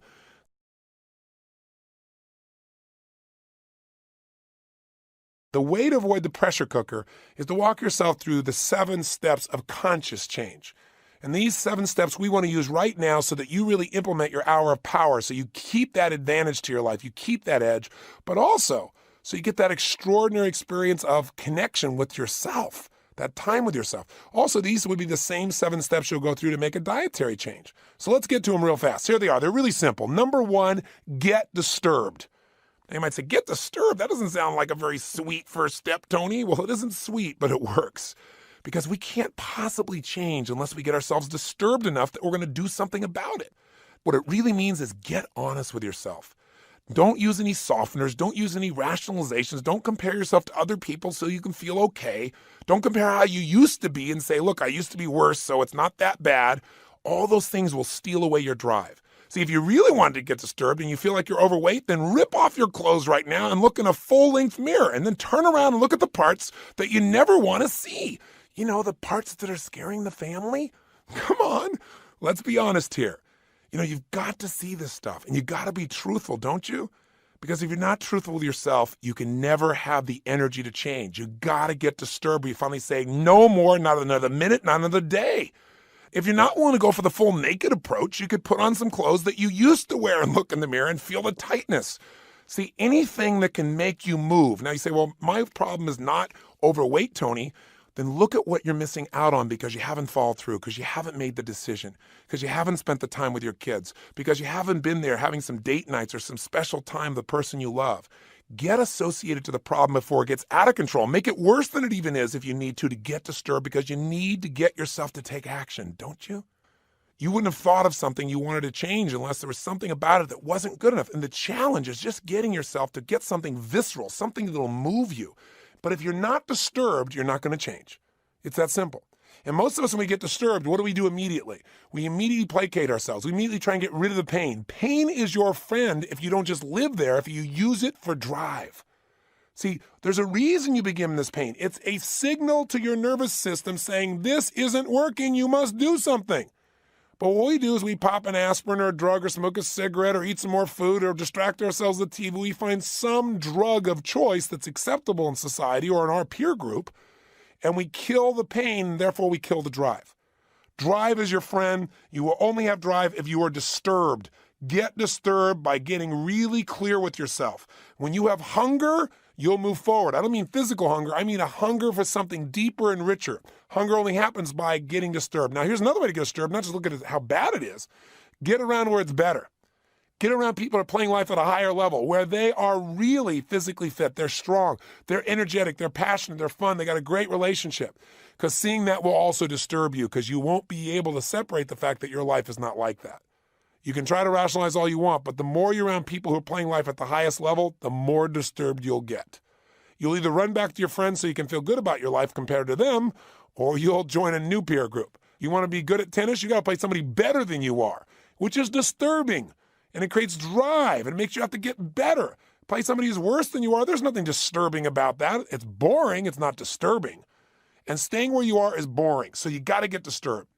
Now, if all you do is get disturbed and get all stirred up, that's not going to be really good. And after a while, you're going to want to escape that. So you got to turn that feeling of being disturbed into drive. And the way you do that is while you're disturbed, step 2, you make a real decision.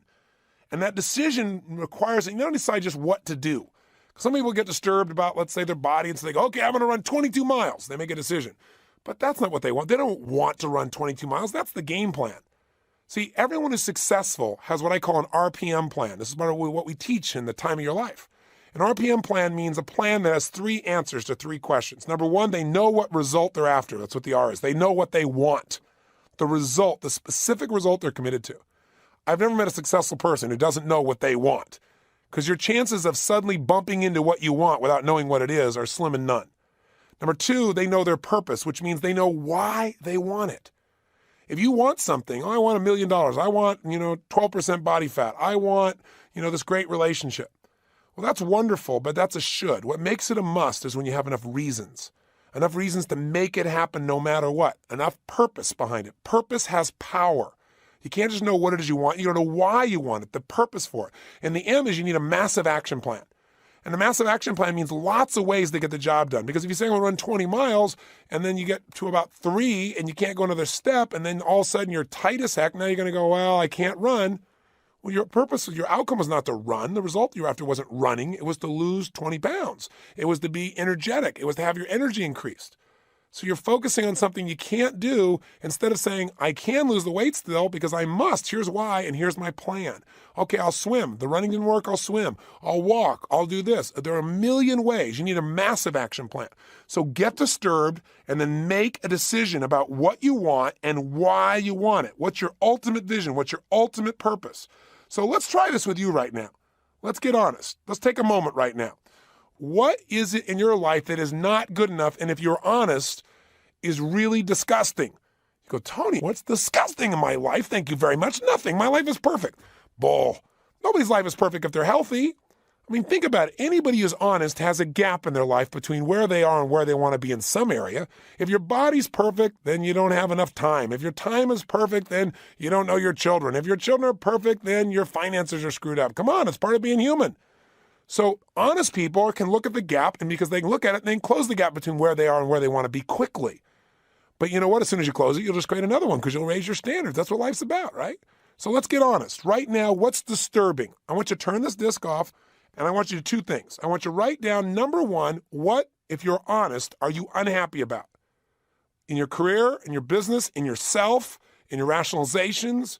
Is it a habit of eating? Is it emotion? Is it not taking time for yourself? What's something that's disturbing? And then step number two, what do you want? Don't just stay disturbed. You're right, that won't feel good. Get disturbed so you have the energy to make change a must and not a should.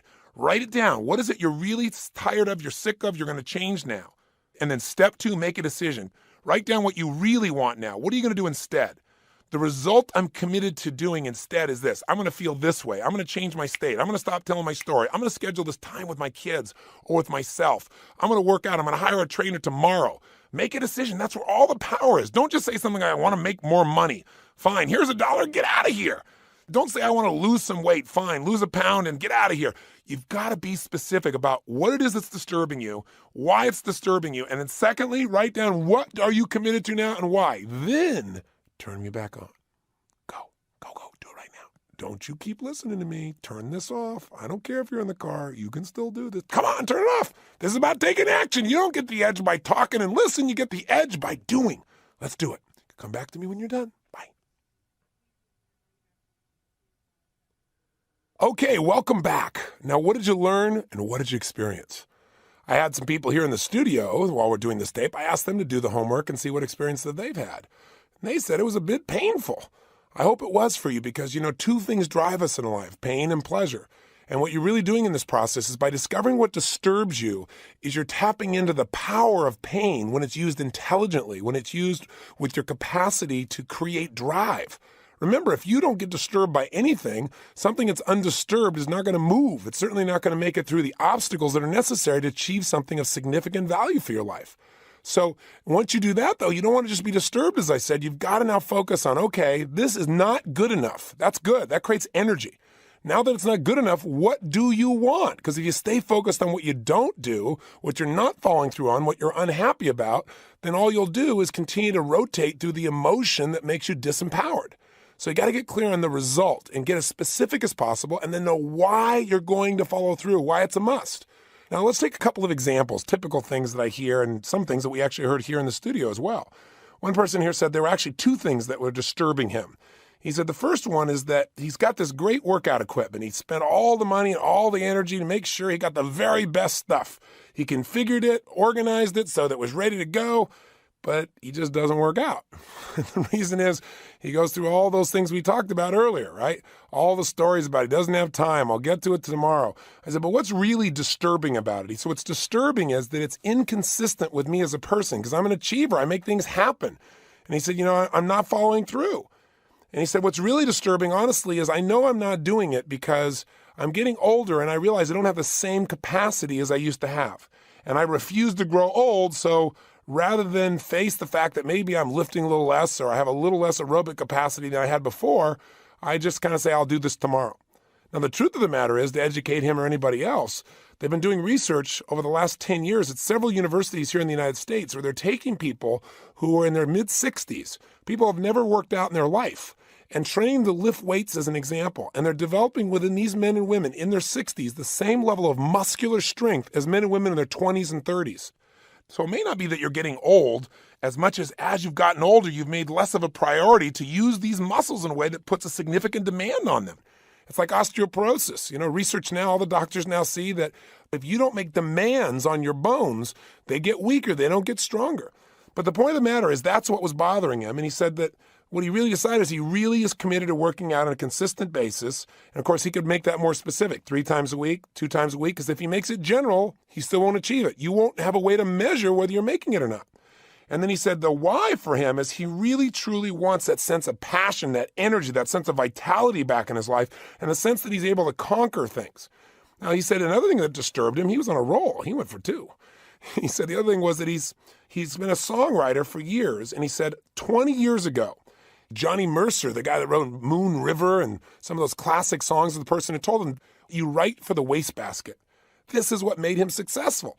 That instead of writing and trying to be perfect, which no one can be, and that keeps you from actually writing, you write just for the sake of writing, getting it out and knowing that whatever you get out, you're not going to judge it. It's designed for the wastebasket.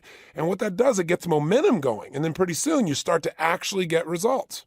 So when he heard that, he said he acted upon it, but he did it for 6 weeks. It was the best songwriting of his career, and for 20 years he's been trying to get back to that. He said it's disturbing to think something so simple I've not followed through on. And I said, well, what do you want? He says, I want to make sure, and again, he said, I want to write more songs, but he wasn't specific. So the reason I'm bringing this up is, as you're looking at what you wrote down, remember, the reason we say not only what do you want, but we call it an RPM plan, is what is the specific result, the measurable result? How many times a week? How many pages? Something that you can actually measure. Otherwise, it's a vague dream that you won't follow through on.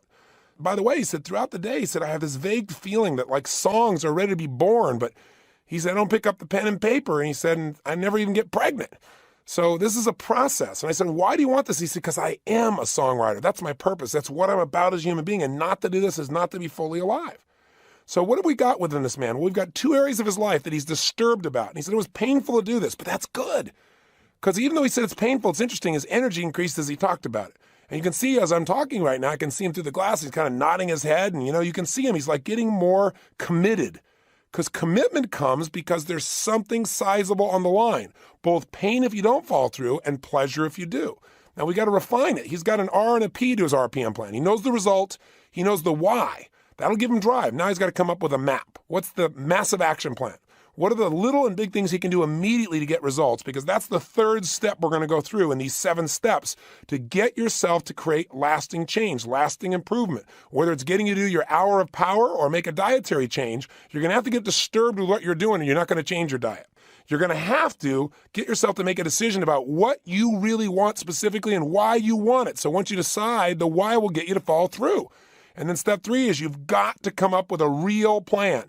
And that's what an RPM plan is. A very specific result, a very specific purpose that moves you. It doesn't matter how it sounds. Does it move you to action? Does it give you enough reasons, both positive and negative, to move? And you got a map, a plan to make that occur. But before you do your map, let's look at some other examples. Another person here in the studio is a gentleman that owns the studio. And he's a very successful man. And he said what's really disturbing to him is that he doesn't have enough time in his life. He said, I'm so busy working all the time because in my business, it's money and time are connected together. You either have a lot of time and no money or a lot of money and no time. And I think a lot of people can relate to this. And he said, so he realized this a long time ago and he came up with a solution, which was to create some products so that he could make money while he slept. He said he's got 4 of those products that are 95% done. He said it would be so easy to just get them done and get them on the web. But he hasn't done it, and that disturbs him. I said, what really disturbs you about not having time? Because I want to find a deeper level of pain, something that'll move him. And he said, really, that my kids are growing up and that I'm so busy, I'm not really there to experience and enjoy them. And you could hear his whole tone change. I go, Robin, why are you making him feel this kind of pain? What, are you trying to depress him or something? No, we're trying to get to what's real. We're so busy covering up the things we're unhappy about or stuffing them down with food or alcohol or television set or more work that we never get to what matters to us. See, the only way you get real lasting change is to get down to what really matters to you personally. And that's okay if it's painful. You're not going to live there. You're just going to go there to find what's real. Does that make sense? I hope it does for you because it's that self-honesty that makes all change possible. So I said, okay, great. What do you want? He said, well, I want to complete these 4 products. I said, okay, great. So now he's got a specific result. Now he's got to decide by when, right? Because you got to be a specific result. A specific result is what and by when. Otherwise, there's no way to measure it. And you can't manage something you can't measure, right? If it's too general, there's no way to get it. So he said, okay, I'm going to get these done by X time. And I said, why is it so important to you? He said, why? Because the status quo is driving me crazy. I said, well, there's a positive reason. And he said, but also because it'll be fun. It'll be fulfilling to get it done. And it'll give me my time. And what's great about what he gave is he gave reasons that are painful and pleasurable. Listen, We're all creatures that need to avoid pain, and we desire pleasure. Using those is being intelligent. Running around and pretending like there's nothing wrong or you're totally fulfilled and happy when you're not, it's called lying to yourself, deceiving yourself, and it eventually will bite you. It may look good for a while on the surface, but it will not fulfill you. Does that make sense? I've said this a couple times, haven't I? But that's because I want you to get it. I want you to think about it. I want you to hear me rant. I want you to own it if it makes sense to you. And if it doesn't, then throw it out. But I think if you look at it from your own life experience, you'll find this is true.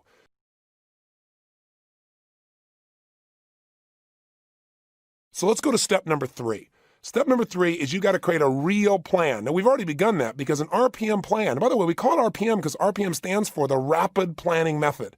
This is what I teach in the time of your life, and we teach it in companies, and we show people how to immediately, bam, produce a quick plan that people really follow through on. Because most people, when they do a plan, they think the job's over. But the truth is when you got a plan, the job's begun. And the only way you're going to follow through is if you have absolute clarity of what you're after. Because along the way, a lot of actions you take aren't going to work. So if you think the action is the goal, like we said earlier, if you think running 20 miles is the goal rather than losing 20 pounds, well, then if something interferes with your ability to run, then you can't achieve the goal. You got to make sure you know what you're after and you can change your approach to get there. And you got to know why you're after it, because when the going gets tough, the difference in following through or not is having enough reasons. Reasons come first, answers come second. If you get a big enough why to do something, big enough reasons, you can figure out how to do it. So you might want to juice up the result you wrote down. Like, this is what I'm after. Maybe be more specific. By when? And you might want to write a few more reasons, but then I want you to step 3. I want you to draw out a map. And when I say a map, I want it to be very simple and specific. Just write down anything first that you could do to achieve that goal. Instead of trying to be perfect again and saying, well, I got to do this first and then this and then this, that makes it hard. Just brainstorm. Anything you could do. When you're done with that map, you're going to asterisk the things that you think are musts. Meaning, you might come up with 10 or 15 things you could do to achieve that outcome. It's 10 or 15 steps. You might need to do them all, but I want you to asterisk the 2, 3, 4, 5 of them that you must do and that you can do, that are within your control, that would absolutely get you the result you're after. So you can have that sense of certainty that this is really going to happen. So I want you to do that right now. You can refine your result, put a deadline on it, add a few reasons, so you got a good, strong purpose, and then do the M in RPM, the massive action plan. What specific actions are you going to take immediately to get this done? And by the way, I'll give you a clue. Write down little things you can do immediately. Because one of the beliefs I have is never, ever leave the sight of setting a goal without doing something towards its achievement. This is how you get momentum. If you get all excited and you start to create this plan and you don't actually do something immediately, you'll get back caught up. You'll get distracted by your other work commitments, or someone else have a demand from you, or something at home will get you. You get caught up in the normal grind. So I never leave the sight of setting a goal without doing something towards its attainment. Send an email, make a phone call, book a meeting, go get a book, right? Do something specific that moves you towards this immediately. So you want to write some things you can do immediately, and write some little things and some big things.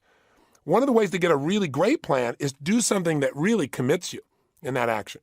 So maybe if you're overweight again, using that same example, maybe what you do is you go in the kitchen and you rip out everything in that kitchen, everything in the refrigerator that you know doesn't belong there. It's not good for you. And then you carry it under your arms delicately and you head for the bathroom. You bring a CD player or an audio tape and you lift up that porcelain goddess and you play the music in the background as you dump the stuff down the toilet and you flush it away forever. Maybe the music you play is "We Are the Champions of the World." I don't know what you do. Do something crazy. Committed act. Do something that commits yourself. Write down your massive action plan and make it very specific things you're going to do. Maybe instead of saying, well, I'll do some research on the internet maybe this week, say on Thursday, I'm going to do 1 hour of research on the internet. I'm going to compare 3 companies to look at to decide where to invest. Or you know what? I'm going to do exercise for 25 minutes, 5 times a week. Be as specific as possible. I don't know what the specific thing is for you, but do it. And if you can get yourself to not only write something down, but today, go do something that commits you, you're going to get momentum. You're going to find yourself saying, this is easy. And everybody around you, including yourself, is going to know you mean it. So when we say we're going to do something and then we don't do anything, it tells your brain you don't mean it. So let's start right now by coming up with that plan, okay? Write down your massive action plan, and you can come up with all kinds of things. You can always shorten it later. Come up with a brainstorm, a whole list of things that you can shorten if you want to. All the possibilities. So you got a lot of choices, okay? All right, go, do it right now. Pause the CD and let's do it. Okay, I'm assuming that you're now back with me because you've completed your map. In fact, you've got an RPM plan. By the way, what does RPM stand for besides Rapid Planning Method? Well, it's a results-focused, purpose-driven, massive action plan. I mean, that's how you get life results. You don't get it by thinking about it or talking about it or rationalizing it. You get it by getting incredibly focused on the result. You get in the sense of drive from your purpose, and you create a map, a massive action plan that'll get you going to get the result, and to make that result a reality. Now, this RPM, by also as a metaphor, obviously, it's like in a car. When you increase the RPMs, you increase the energy, the power to actually produce results. That's what this does as well. So I'll give you a couple examples, and let's see how these relate to yours, if there's anything you could learn from these. One of the people here earlier who said that they really want to do these songs but haven't done them in 20 years at the same level anyway, said it's actually very simple. They decided they're going to make sure that they're working on songs every single week, and the action plan is, number one, within this next week, he's going to put a clipboard by his bed. Step two, when he opens his eyes every single day, 5 days a week, he's going to spend the first 30 minutes just writing as if he's going to write stuff that's going to go in the trash. So there's no limitation. He's totally in the creative flow, because once you get in that flow, more comes through you. Now, by the way, does this sound almost like a part of his hour of power? You bet. He's starting out with the first half hour for himself, for his greatest passion. By the way, how do you think that'll affect the rest of his day, no matter what else he does? So he said then the next thing he's going to do is on the weekends, he's going to commit 1 hour to review those notes and edit them and actually put them into something that's real. See if he can take from these great ideas and actually produce something of real value. Now, if he does that every single week, his chances of his songwriting exploding are absolutely, I can't say guaranteed. Nothing in life is guaranteed. But the opportunity for that to happen, it's going to occur. You know why? He's no longer talking about it. He's no longer just envisioning it. He's begun to plan it, which makes it possible. It's not possible when you're just talking about it. And now he's scheduling it so it's real. That's going to get him the results he wants. And by the way, he has the same thing for his workout schedule. He's got his outcome of what he wants to do. He's going to work out 3 times a week, aerobically, twice anaerobically. He's got the days, and most importantly, he's got starting with today as his first action item, and he's got the time during the day. And he gave himself a little bit of flex factor between 1 and 3, because he knows his schedule flexes. So he's not setting himself up for failure, which we're going to talk about later on. He's setting himself up to win. Another person here, the person who owns the studio, said that he's actually decided his result is he's locked in to complete his first product online by March 1st. What's great about that? It's very specific, and it's got a deadline. So I said, how are you going to do it? He said, simple. I have 50 email responses I should have sent out a long time ago from people that already want this kind of product, and I'm going to send it out this week. Number 2, I'm going to send out 100 new emails to potential clients. Number 3, I'm going to take out some banner ads with at least 2 different publications. And then on March 5th, he'll have his second product online, and on April 1st is third. So he's very specific. And by the way, is this something achievable now? See, it's really hard, even when you get yourself motivated, then unless you got something very specific to focus on, and you know the reasons, you know exactly what to do, you won't do it because you'll get caught up. That's why having this RPM planning process, this rapid planning method, is so valuable. In the beginning, you're kind of weak at it. But after you do it for a while, you'll get really specific, you'll come up with great purposes, and you'll come up with great plans. It's like anything. It's a little muscle. Use it a little bit, it's going to grow. Another person here described the fact that they were unhappy. What disturbed them, we didn't talk about their example earlier, was being overweight and not being able to change it. They'd lost weight like 15 pounds a year ago. They gained it all back, and they've not been able to get rid of it. And so this person said, now the result is really clear. I'm going to produce this result. I'm going to lose these 15 pounds. And most importantly, because I deserve to. I deserved the energy, the feeling, the sexiness, et cetera, et cetera, et cetera. They described all things that disturbed them to get the energy. But then this person focused on the result, specifically by when, and they had a powerful purpose. But what's interesting was what they learned when they did their action plan. This person said, you know what, they realized what was missing is in the past when they lost weight, they had a buddy. They had someone to share the experience with. And she became totally certain, as she wrote down who her buddy would be, that she could then do this. The second step was to pull out that darn Stairmaster and actually plug it in, a unique concept. But what does that do again? Convenience, clarity. So many things we don't do just because they're not convenient, because they're not immediate. What's immediate gets our attention. So she's taking that out, making that happen. And then she has a date by which she's going to make this all happen for each of these specific aspects. But I want to point something out here, and we're going to talk about this later on when I talk about really setting yourself up to win, which is one of our principles. But as long as it's being said here, I'll tell you this. Both of these people found something that they know will work because they modeled their successes from the past. You see, for this woman, she was able to lose the weight when she had a buddy, and I'll explain a little more why that worked later on, other than the obvious. The gentleman with the songwriting wrote a song that was on a TV show more than 20 years ago. But he stopped doing this and he hasn't had that kind of result in his songwriting since then. So what you've really got to be able to look at is there are times in your life in which you've already succeeded. And you need to go back and model what you did and put together your action plan, because then you'll have certainty it will work. One of the things I do in one of my seminars is I have people write down everything in their life that's here today that once was a dream, once was a goal. Things you may now take for granted, like, the person who's now in your life that you hoped at one point would go out with you, or the job you now take for granted that at one point you were wishing for, or the business that you now own and you're complaining about that one time in your life you would have prayed for. And then I have people write all these things down, and then I say, okay, now, circle one or two that really seemed impossible. Now write down how you made that happen. And what you begin to see is that there's a pattern, and the pattern is similar to what we talked about. Something disturbed them. They may not have been upset. Disturbed sometimes is they saw something that disturbed their status quo. Instead of being comfortable, they wanted more. It didn't have to be painful. Sometimes you're disturbed because you see something great and you want it. That's disturbing too. What's disturbing is you don't have it. That's a good thing. So someone said, I really want my own studio. I don't want to work for somebody else. This is what I want. This is the kind of life. I want to have it on my terms. But then what happens is you get disturbed, you get specific about what you want, you get enough reasons to follow through, you come up with a plan of action. You may do it consciously or unconsciously, and you get the psychology together, make it happen, you take massive action, you get results. But then we forget how we did this stuff. And then what happens is pretty soon there's a big gap between where we are and where we want to be, because it's natural that once you achieve something, you want more. So you want to make sure you get your plan here. Create a little map. Hopefully these ideas have triggered you a bit. And remember, if you want to take some action on something, like you want to master your health, then get a coach. We got coaches here. Get the Living Health product. Look at something that will guide you step by step, day by day. The more specific the coaching, the more powerful you're going to be to follow through. And if there's someone physically there to follow up with you, then you can't make excuses because there's somebody else you're talking to other than yourself. It's so easy to talk yourself out of anything. But when you have a result there you got to make happen, it changes. So if you don't get a professional coach, in order to make your plan work, get a buddy, get some leverage. Make sure that someone else knows your plan so you can't just create a plan and not follow through, okay?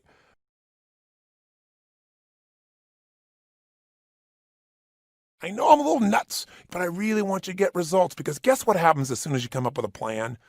Opponents show up, don't they?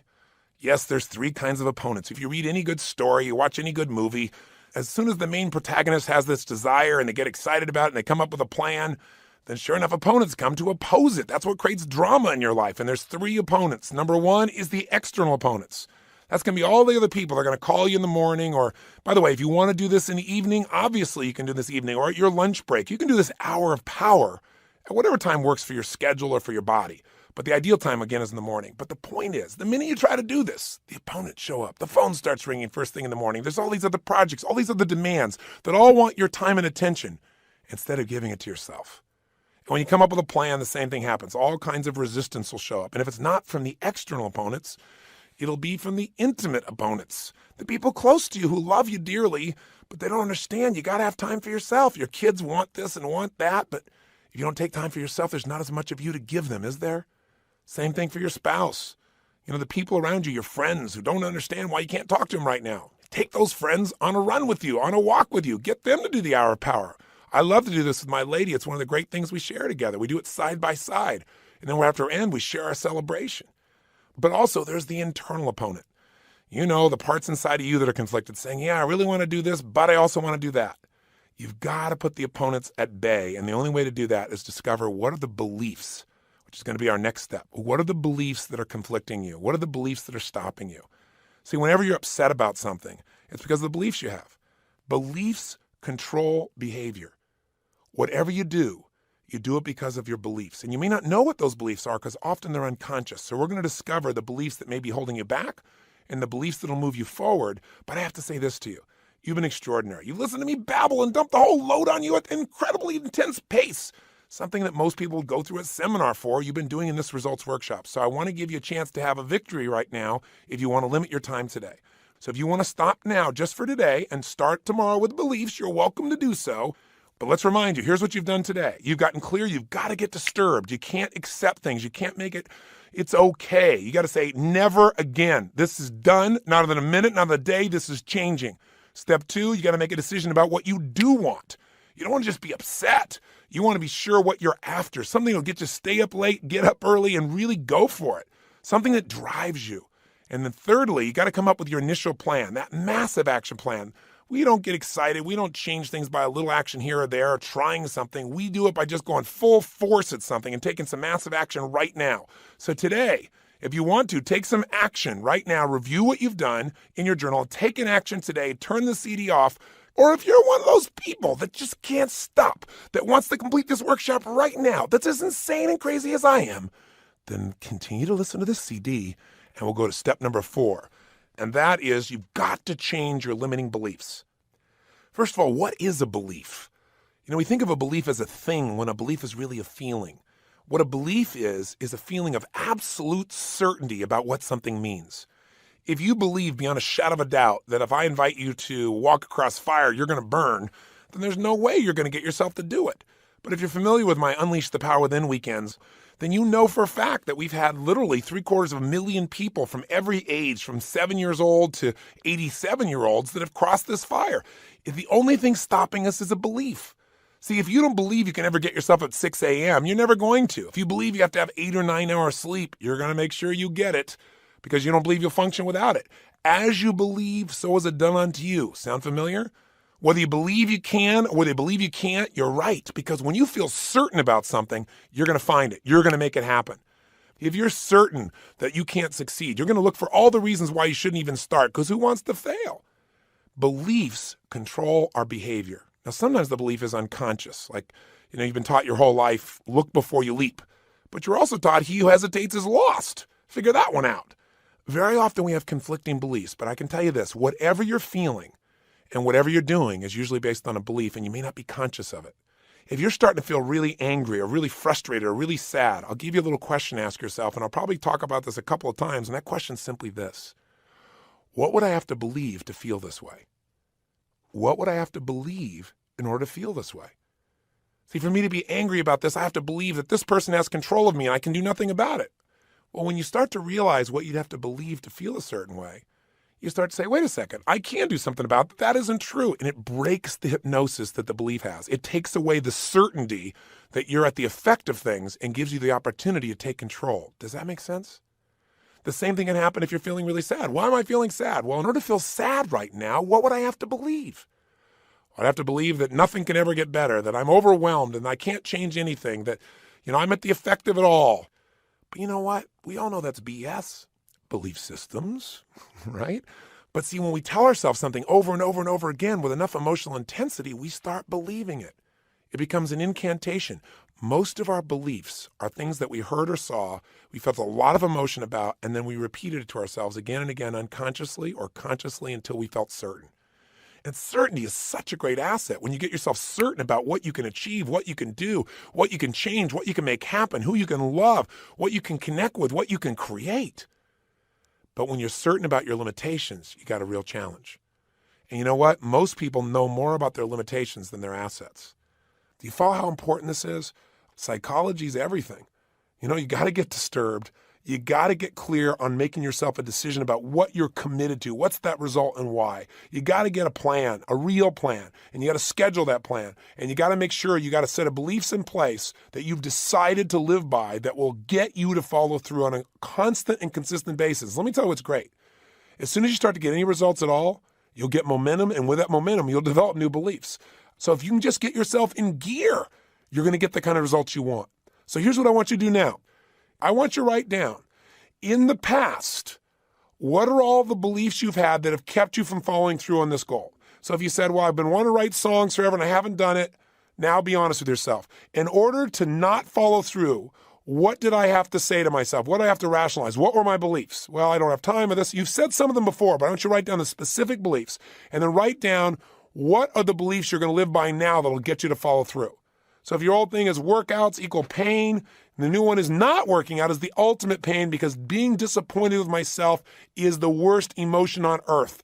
Plus, working out, second belief, is easy and fun because I can do it, I can schedule it, and if I schedule it and I do it every day, it'll get easier. Every day I'll enjoy it more. Write down first the beliefs that kept you from taking action and write down now the beliefs that will empower you. Come up with at least 3 beliefs that used to limit you, ideally 5 or 6, and at least 4 beliefs, ideally 5, 6, or 7, that are new beliefs that'll get you to follow through on your new plan. Go for it now. Please take the time for this. This is very important. Okay, I really hope, because I can't see you in this moment, that you're really taking this seriously and taking the time to do it. And if you're driving and you feel like you really couldn't pull over, I want you to still do this in your head. So assuming you did it, let's go through this for a second. Here are a couple examples from people around me here. One of the people here, the person who's having difficulty losing weight, the young lady said that she realized her limiting belief was, if I'm successful, people might not like me. Now, we all need to feel loved. And I said, where'd that come from? She said, well, when I was growing up, and she said, I got around the successful girls, the girls that were popular. She said, when they realized I was really smart, they classified me as a nerd because I was successful in school and they wouldn't spend time with me. And so she said, I started believing that if you're really too smart or you're too beautiful, then people might not like you. And I said, what's your new belief? She said, people won't like me unless I love myself. Isn't that fantastic? Because it's the truth. Then her second belief was, other things are more important than working out. And then her new belief is, nothing is more important than making sure that every day I'm making myself more healthy and more vital. The third belief she had that kept her from taking action was, well, it's not that bad. And her new belief is, it's terrible. Now listen to the language she used here, because this is why she's really motivated to change. She didn't say, oh, it really isn't very good. She said, it's terrible. Every pound I gain is eroding who I am as a woman. So that kind of belief system, that new belief, will move her to action. Do you follow? I mean, so few people ever allow themselves to be disturbed long enough to do anything about it. Man, they get disturbed, they instantly want to get rid of that pain. Let's do something right now instantaneously to feel good so I don't have any drive or motivation. You don't want to kill that. Then the few people that keep that usually just stay there in the pain and don't do anything, and they beat themselves up. Oh, yeah, here let me tell you what else I've screwed up on. As opposed to those that say, okay, this is not good enough. Not another day, not another minute. I am changing this now. And then in that mode, they then get focused on the result. They don't focus on the past. They focus on the future they're going to create now. And they focus on why, so they find that drive. So few people do that. It's a joke. That's why so few people ever achieve. And the few that might do something like that rarely come up with a real plan. And then even if you get to that level, here's why most people never get any results, because then their old beliefs take over and wipe out the plan. Do you understand why we've taken the time to do this now? It's so important.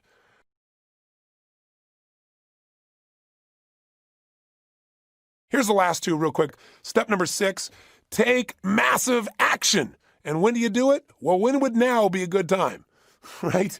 You don't want to wait now. So often my kids will say something like, we ought to do X. And I'll look at them and say, when would now be a good time to do that? And they look at me and they get a little quizzical look on their face and they start to smile and they get the message. Right? Now is the time. There is no time but now. The power is in now. The power is not in the future. The power is not in tomorrow. The power is in this moment in which you act. And I've already said the things I'd say under this principle, but I'll just remind you, knowing that repetition is the mother of skill. Never, ever, ever, ever leave the sight of setting a goal without doing something towards its attainment.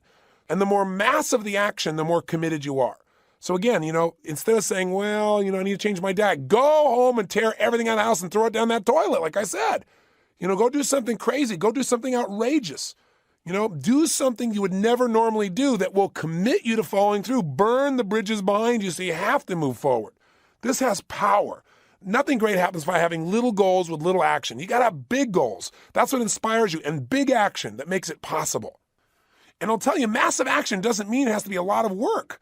I'll tell you some massive action. One of the easiest things you could do that would get you on target for your goal that requires you no money, all it requires is you making a decision and taking action immediately. Incantations. When you state a phrase over and over again out loud using your entire body in the emotional state you want to feel, you literally condition your mind and body to experience it. So for example, if you want to get your body in shape and you start to create a phrase, it doesn't even have to sound good. I'm a lean, mean, fighting machine. I'm a lean, mean, fighting machine. Or, I'm a fit, lean, mean, fighting machine. I don't know what you want to say. Or every day in every way, I'm getting stronger and stronger. Every day in every way, I'm feeling happier and happier. And you say that for 45 minutes while you walk or jog or run. You talk about massive action. It's called massive conditioning. You can't just get rid of a negative belief. You got to replace it. You could just incant your new beliefs, the beliefs that you wrote down earlier. You could just say them again and again and change the emphasis. So change the state. Say it with pride. Say it with strength. Say it with a smile on your face. Say it with laughter in your heart. Say it as if God was guiding you. By changing the emotion, you change the impact that you feel inside your body. And you literally begin to condition yourself for more action. Again, you get momentum. Massive action creates momentum. Massive action is the cure-all. Massive action doesn't mean you have to do 5,000 things. It means do something. And if it's something big and you go after it and you make progress of any sort, it's going to reinforce you because you're going to see that the big problem is not as big as you thought in your head. Things are always bigger in your head than they really are. Tackle it. Make it real. Do it right now. So if I said to you right now, there's one action you're going to take, a small, simple action and a big action that's going to get you going. Something you could do like a quick phone call, email, and then something that required time, energy, or money, or a big effort. You're going to go out and you're going to take that car of yours and you're going to blow it up so no one has to drive it. So you've been embarrassed by it. Your kids are embarrassed. You're going to commit yourself. I don't know. What's a big action? What's a little action? Turn off this program just for a second and write down those two things. Go. This is a pretty cool process, isn't it? You know why? Because this is really a results workshop. This is how you get results. You know, no more talk, no more just getting inspired. Let's get down to it and let's make it fun. Now, what were your actions? What did you come up with? Did you come up with a little one and a big one? I'll give you some examples from the people here. For John, our producer here, who wanted to make sure he got his songs going and start working out, he said 2 simple actions, immediate. Number 1, the minute he goes home, he's going to grab the clipboard and he's going to put it right on his pillow. So he can't miss it, and it's just an absolute commitment. This is going to be, it's so easy, but it'll make it happen. And he said the second thing, which is a big thing for him because he hasn't worked out in a while, is he's going to put on his gear instantly with no delay, go right in there and get busy. Those 2 things will get him momentum. You know, once he gets in there, he'll feel good. The hardest part of working out is getting in the gym. You know, once you start working out, you get momentum. It's just like anything else, and it feeds you because it feels good to move, right? Next, the young lady that want to lose that weight. She said the first thing she's going to do is she's going to call her friend Shannon, and she's going to schedule this Saturday to run those big stairs by the beach. Second, she's going to get rid of what she calls her big girl clothes, which is the stuff she hangs on to because she's overweight during the summer. And she says, I'm going to give it away now so that by summer, when summer comes, I have nothing else to be wearing, so I have to be thin. Great massive action. Fabulous. And for my friend here who's the engineer, he's going to immediately schedule his weekly meetings with his design team down in the gas lamp district because he said it's so motivating for an artist to be there. And he said, that'll be so cool. It'll stimulate us. We'll be going. And then the big one is, he said, as soon as the first product's done, I'm going to take my team to the SoMo district in San Francisco. That's south of Market for those not from the Frisco area, or as they call it, the city. If you call it Frisco, they know you're not from the area. But the point is, he's going to take his whole team up there so they'll be inspired and they'll be rewarded and everybody's got something to look forward to. So this is the kind of thing that gets momentum going. So here's the final step. Step number 7, use the 7th power. You go, step 7, 7th power? Is this designed to confuse me? Yes, it's designed to sound mysterious because we're coming to the end of the workshop and you have to add a little zest in here because, you know, while we've got an action plan here, it's pretty basic. So you have to make it sound really special, the 7th power. But my 7th power is this. Everybody in life has standards for themselves, but we all have certain needs. And one of those needs we talked about earlier is the need for love and connection. One of those needs is the need to feel like we're significant or important to the people around us. And the people that have the power to make us feel loved or unloved, the people we give that power to are the people we call our peers. Now, for some people, the peers are their family. For some people, the peers are their friends at home. For some people, they have their peers at work. But anybody who you care how they feel about you has the power to influence the way you think to some extent. Now, some people are completely influenced by their peers, and some people tend to lead their peers. But everyone is influenced to some extent. And the reason is because we all want this love and connection. So when I say that most people's lives are a direct reflection of the expectations of their peer group, here's what that means. If you have a peer group of people who you care how they feel about you, and they have a lower expectation for what they want for their body, for example, let's say they're comfortable with being overweight, then if you have a higher standard, it's going to bother you to see that they're overweight. But because they're your friends, you don't want to make them wrong all the time, and that would feel terrible. You love them. Plus, they don't want to feel like they're not significant either. So they're not going to try and pull you down because they don't love you. They're going to go, hey, it's just one piece of chocolate. Come on, it's just one more bite. Come on. Oh, stop being so rigid. And all they're doing is trying to make sure they don't lose you. Because everybody senses that if you have a higher standard, that they're not as important. If you have a higher standard, they feel less significant. If you have a higher standard, you might not feel as connected. So people become vested very often in bringing you to a lower standard of where they are. Now, the opposite happens. If you join a group of people that have a higher standard than you have for your life, just to stay in that peer group, you have to raise your standards, don't you?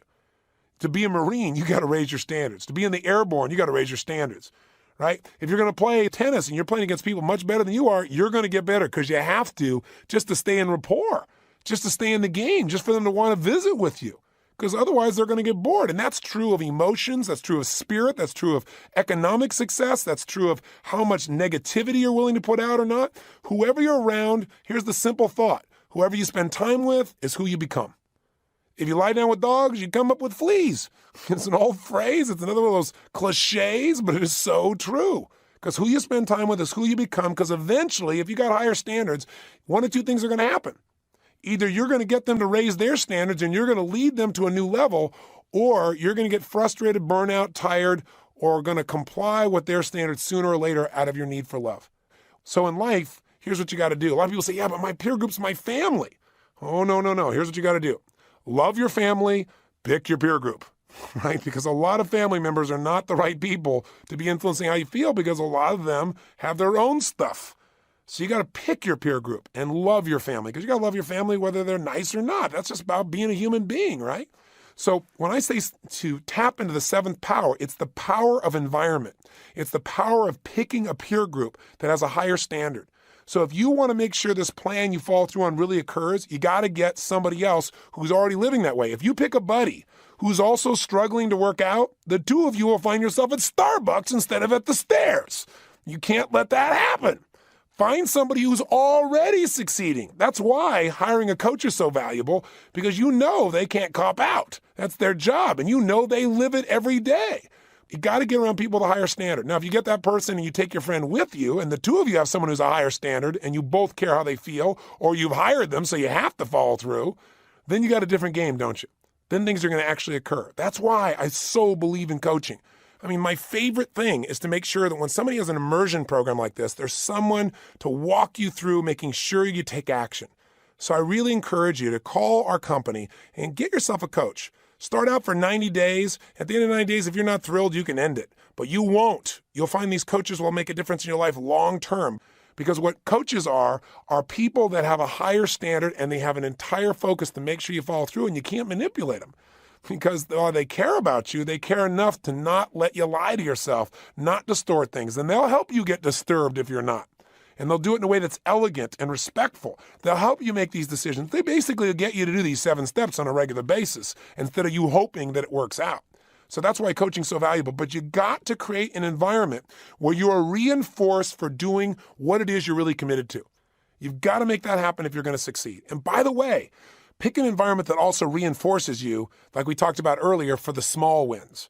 You got to have somebody that not only will challenge you, but you got to make sure you get rewarded. So if they don't do it for yourself. Like if you're going to learn to play the game of golf, for example, it can be a bit overwhelming unless you focus when you go out and play, not on all the shots you missed, but on the ones you made. If you go out and say, okay, I scored 138 today, and these guys, they hit a 62. This is a bit depressing. It seems overwhelming. So what you got to do is instead, you got to keep track on every hole. You did 2 great putts. You had a great drive. You write down those and you forget the stuff that doesn't matter, because if you keep focusing on the failure, you never get the success. Remember, you can only build on success. And if you got a great peer group, they're going to challenge you, but they also should be able to reinforce you for your progress, not somebody who is so in need of significance themselves that they can't acknowledge you as well. It's an important point to remember. And also remember this, you're going to get off track. You're going to screw up. The secret is not do you fall down. The secret is do you sit there on the ground and cry and complain and talk about how you always do this and you sabotage yourself and tell a story, or do you get your butt back up immediately and start running? And the other thing is, don't make this more complex than it needs to be. I was talking to this woman the other day, and she was majorly overweight, and she was saying, yes, well, I'm going to put my plan together. When I get back home, I'm going to go do research on the very best trainer possible and, make sure that they have all the best distinctions and tools. And, within 2 weeks, I'll get started. I said, ma'am, with all due respect, you're so overweight. You don't need a sculpting genius. You need a big guy behind you to yell, run! Right? That's what you need. You don't need some massive detailed plan. You need some momentum here. Don't be telling yourself this big story. Just go do it. Because that's what this is all about. In the end, it's about doing it. It's about living it. It's about experiencing it. It's about not settling. Figure out who you're going to do that with, though. Who are you going to do it with, or who are you going to share the victory with, or who are you going to tell your commitment to? Make sure you decide that right now. Who will you share this experience with? Who will you commit to? Who will hold you to that standard for real and not let you off the hook? Who will be leading you by example and you will not want to lose face with, so you will follow through even when it's uncomfortable and it's uneasy, and therefore you'll achieve the experience called the real you. where your life reflects a person who lives at the edge. And I don't mean the edge of challenge. I mean the edge that reflects someone who is sharp, someone who can make anything they think about happen in their life, someone who knows that it's all about enjoying your life and producing the results. It's not about talking about the story about why it didn't happen, it can't happen now, and all the reasons. Give up the story, go for the results. Take this RPM plan you've created and turn it into reality and start to experience the pride that comes when you're one of those people that doesn't have to explain why they aren't achieving, but who gets to share the joy of what you've accomplished, and you can share with other people how you did it because you're conscious in your process. See, that's a life that's fun. That's a life at the edge. That's a life that's extraordinary. So I hope this results workshop has moved you forward. And if you didn't do some of the steps, go back and do them. And if you got to listen to this 10 times to get yourself to do it, do it. But get yourself to take the action. And once you do this, now we can start with this as the foundation. Anything else we teach, you can follow through. You know why? Now you've got a system every day to look at this, a system to feel the gratitude and fill back up with the emotions that'll move you forward, a system to put your body in a peak state so you feel that sense of will, a system that every morning will start your life where you feel successful because you know you've already achieved first thing in the morning, a system that'll get you connected and loving yourself, a system that'll get you focused on what you want and why you want it and the actions to make it work, and all that happens within an hour. And now you got a system here that if you're not following through, you can go through these 7 steps, you can kick yourself in the butt, tell yourself the truth, get the plan, make it happen, and make it fun. Now, today, I want you to go do those 2 things you wrote down you're going to do. Do them right away and really acknowledge yourself. And remember, don't let this be the end. If this is just the edge you're listening to, let's continue this process so we cover the specifics, the plan, and the follow-through in each area of your life that matters. Your body and your energy, your emotions, your relationships, your finances, that sense of purpose, the level of joy in your life.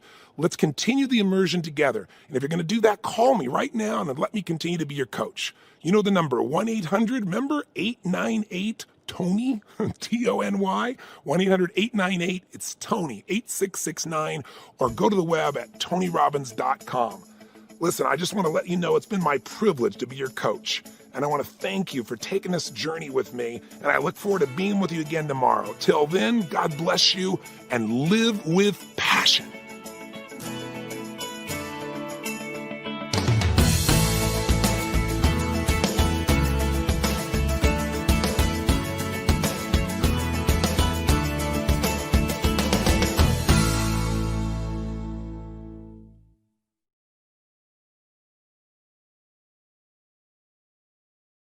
Now, by the way, you're not going to be perfect. You're going to screw up. Things are going to get off target at times. But if you do these steps, you're going to have so much momentum moving you forward that the few challenges you bump into will not be enough to stop you from getting what you're after, especially if you do the next step. And that's step number 5. Set the game up to win. Now, what does that mean? You got to set yourself up to win. So many people, when they build their plan, when they organize things, they make it so rigid, so tight, so intense that there's no possibility of you feeling like a success. If you're going to win, you got to be able to reward yourself for doing things approximately right in the beginning. Here's what I mean. If a child is going to actually learn something, and that's what we're doing when we're creating change, right? We're learning how to do things differently. We're learning how to get ourselves to write those songs. We're learning how to get ourselves to work out consistently. We're learning how to take the time for ourselves or create those products. We're relearning. We're learning something. So when you go to learn something, you don't usually do it perfectly the first time. And if you have to do it perfect or you beat yourself up, your brain's going to go, why even try? I don't want to feel like a failure. So you got to set up the game so you can win. Now, the secret then is when you create a plan to do something is do everything you can to make it so it's enjoyable along the way. I call it scoring it. You know, if you think about it, if you go to a movie and there's no music, it's not the same movie. You can go to a movie that's, okay, with a great music, it's like it lifts your emotion, it moves you. So, for example, in all my seminars, I use music at various points. I have people move. I do things. I use humor. I use jokes. I put things on the screen. Anything I can to score it, to add that additional emotional intensity that makes the process enjoyable, not just the outcome. Does that make sense? Think of it this way. If you're familiar with my work, I teach that all human beings are driven by 6 needs. One of those needs is the need for certainty. We have to be certain we can be comfortable. If you're not certain that you can be comfortable, if you're not certain the ceiling above you is going to stay up, you can't hear anything anybody says. Certainty is a survival instinct. We got to feel that we can avoid pain, we can have some pleasure. So if you're going to work out as an example, you got to make sure you train that trainer to say, listen, in the beginning, your goal is not to kill me. In the beginning, your goal is to get me to enjoy this and have my body be certain that I can do this successfully day after day. So I know you got to stretch me, but let's do some things that I'm comfortable with initially and get some momentum and build on that success. You know, if you're going to be successful in anything, the second need we have is for uncertainty, which is a code word for variety. God has a sense of humor. He wants us to be certain and uncertain simultaneously. He just wants to twist our brain. And if we are able to take this brain and balance it out, we have tremendous power. When I go to exercise, to me, it was boring to run in the beginning. Now I like it. But in the beginning, I hated it. You know, and there are times when I love it. When I love it is when I add something to it. And what I add to it is incantations, or I add music, because I love music, or I'd run with a friend, or I do it in an environment that's fun, or I do something different every day, a different kind of workout, a different kind of movement, a different kind of exercise. Anything that you can do to add variety is going to make you enjoy the process, and now you're going to want to do it as opposed to having to do it. That's part of how you set the game up to win. That's how you get the edge in life. You get the edge by creating enjoyment in the process, not just enjoyment someday when it's all done. So we all have a need for connection, for love. And if you can do something with someone you love, it's just like the young lady was saying. She said she wants to lose weight. Well, she needs a buddy. The buddy will add a sense of connection. The buddy will add variety to the workout. It won't be boring. Another need we all have is a need for significance, to feel like what we're doing matters. Another need we have is to grow. So if you measure your progress, you'll be excited about it. If you only measure it one way, though, like how many pounds you lose, forget it. So maybe what you do is you make a chart of emotions, and you have, bored, tired, angry, frustrated, overwhelmed, and then you go to the other side and you go, calm, comfortable, happy, excited, euphoric, passionate. And maybe you put a little thing at the bottom, day 1 through 31.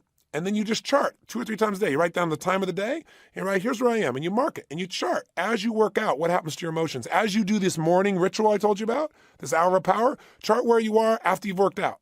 Chart where you are when you don't work out.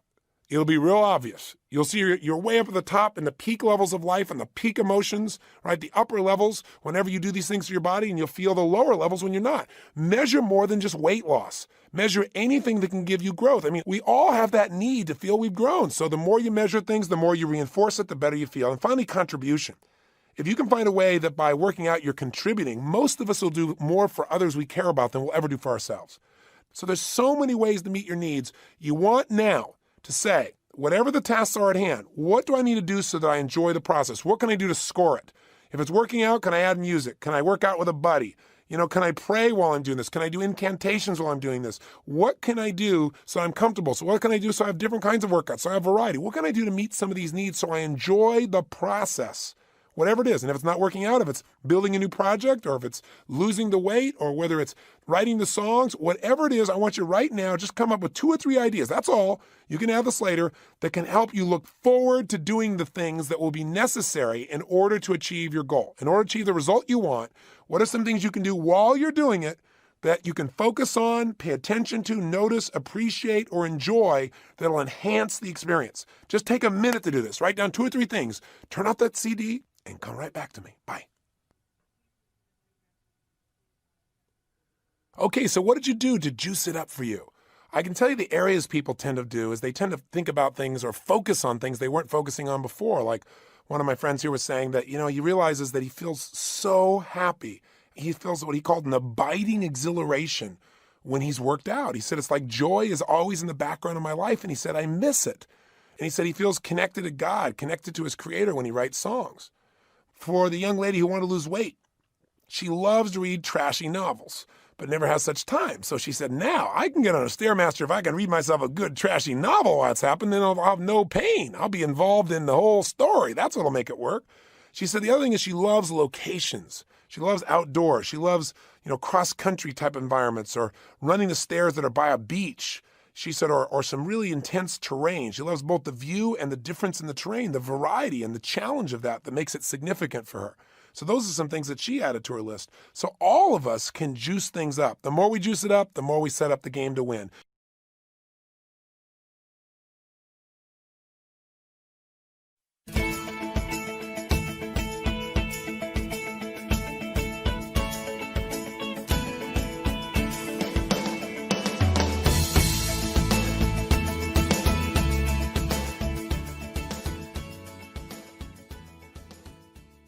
Hi, this is Tony Robbins. Welcome back to session number 2 in The Edge.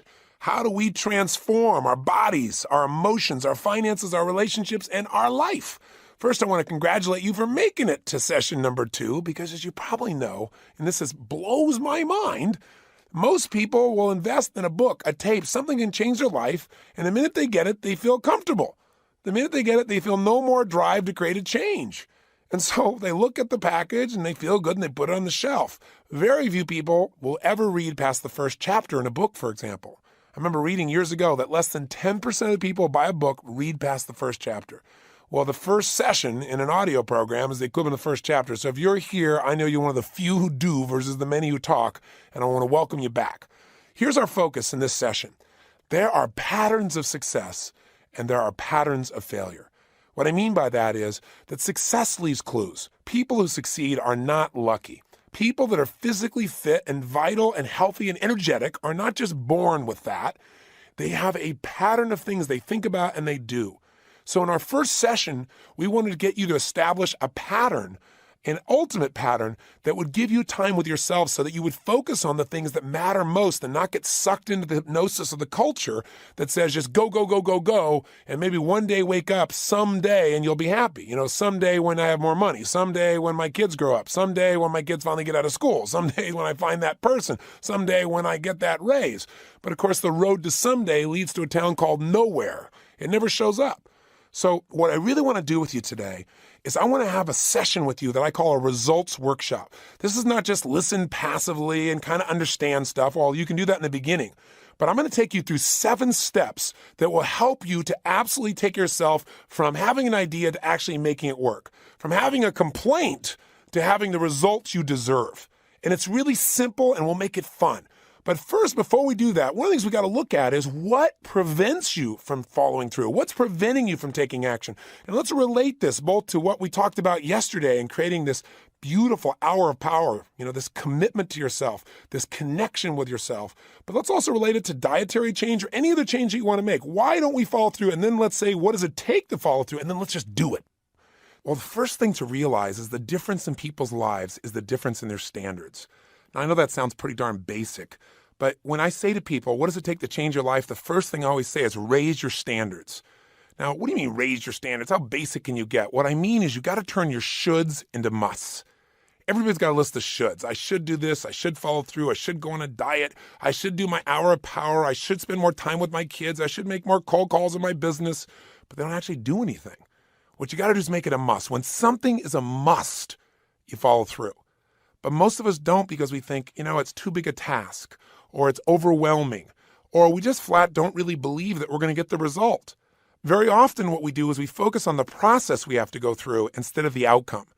I mean, most people that own their own business, if I ask them today, if you knew all you had to go through to make this business succeed, would you have even started? And most of them laugh and say, I don't know that I would.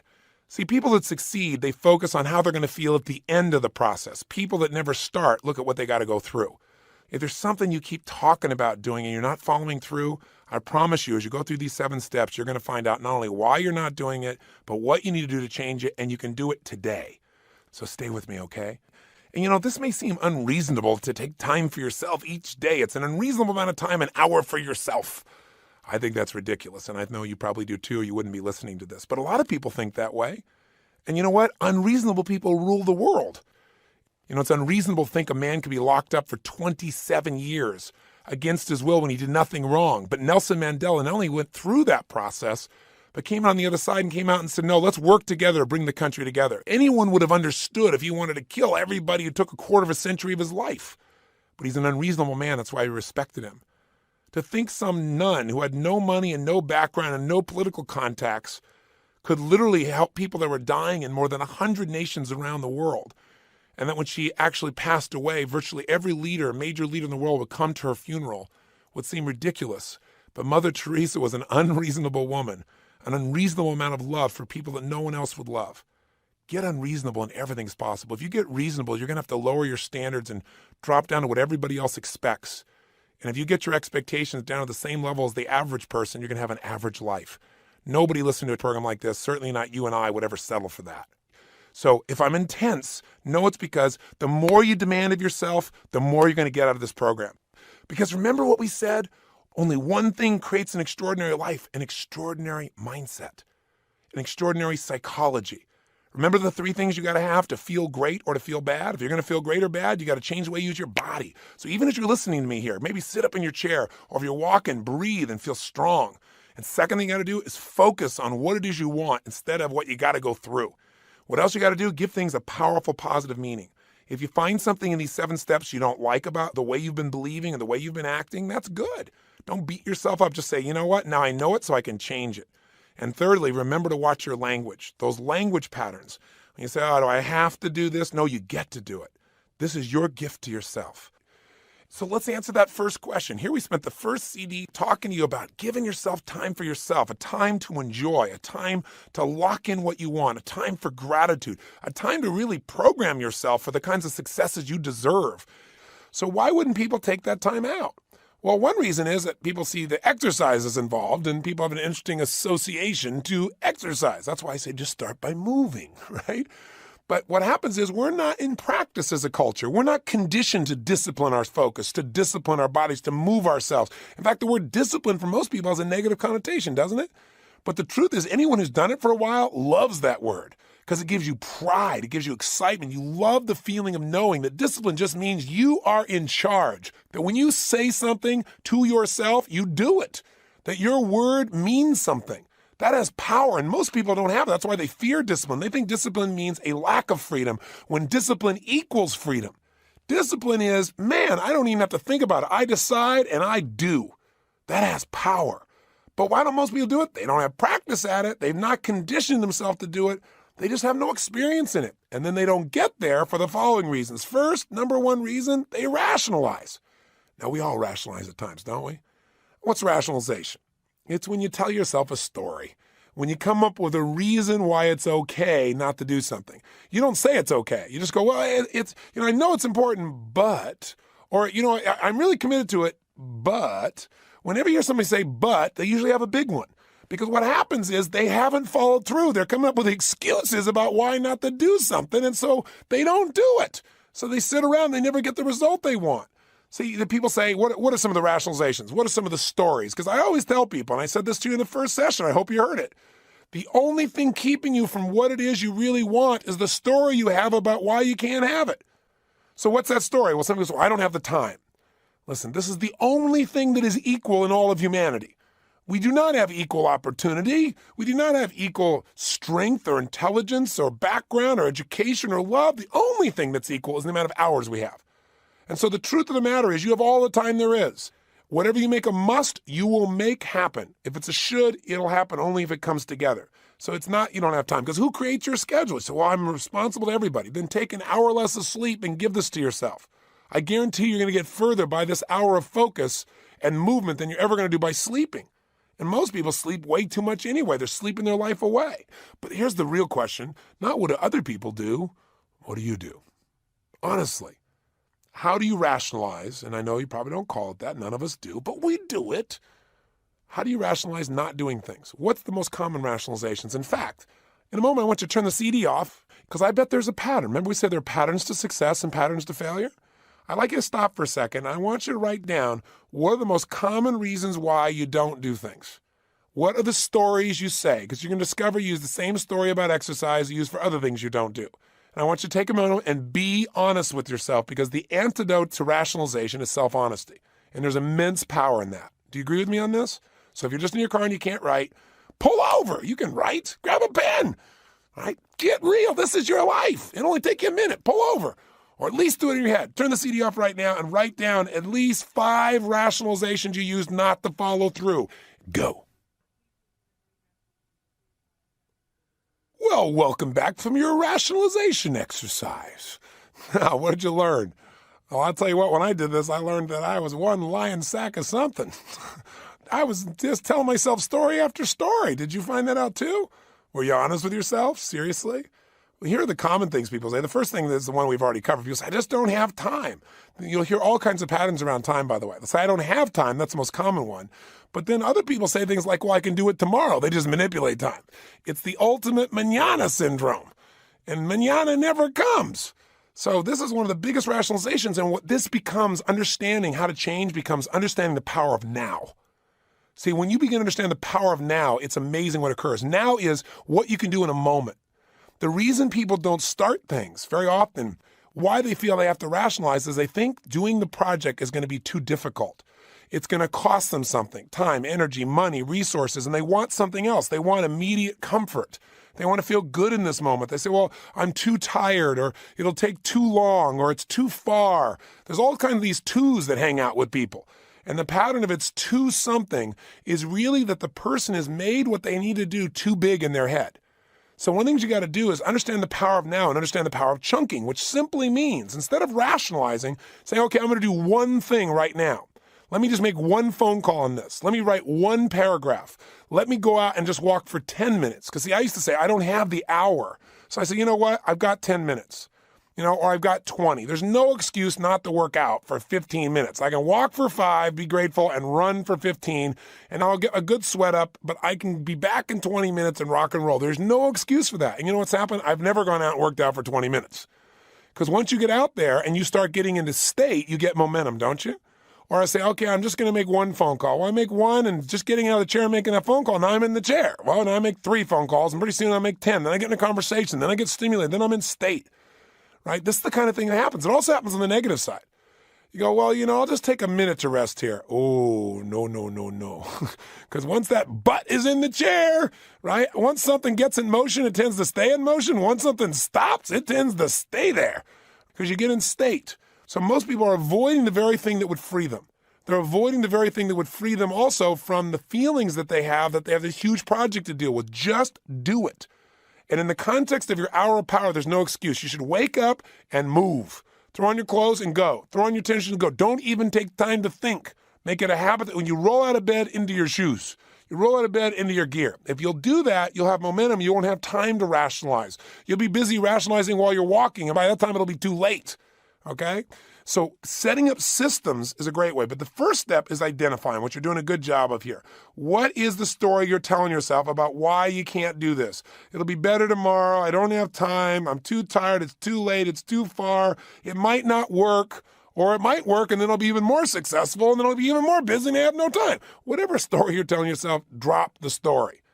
Because what I've learned is that most people lie to themselves, and that those lies are sucking the juice out of your life. Honesty, even if it's a little uncomfortable, creates freedom. And so the real freedom is when you can tell yourself the truth and you can act upon it quickly and not sit there and think about it forever. I remember I met General Schwarzkopf for the first time many years ago, and now he's a good friend.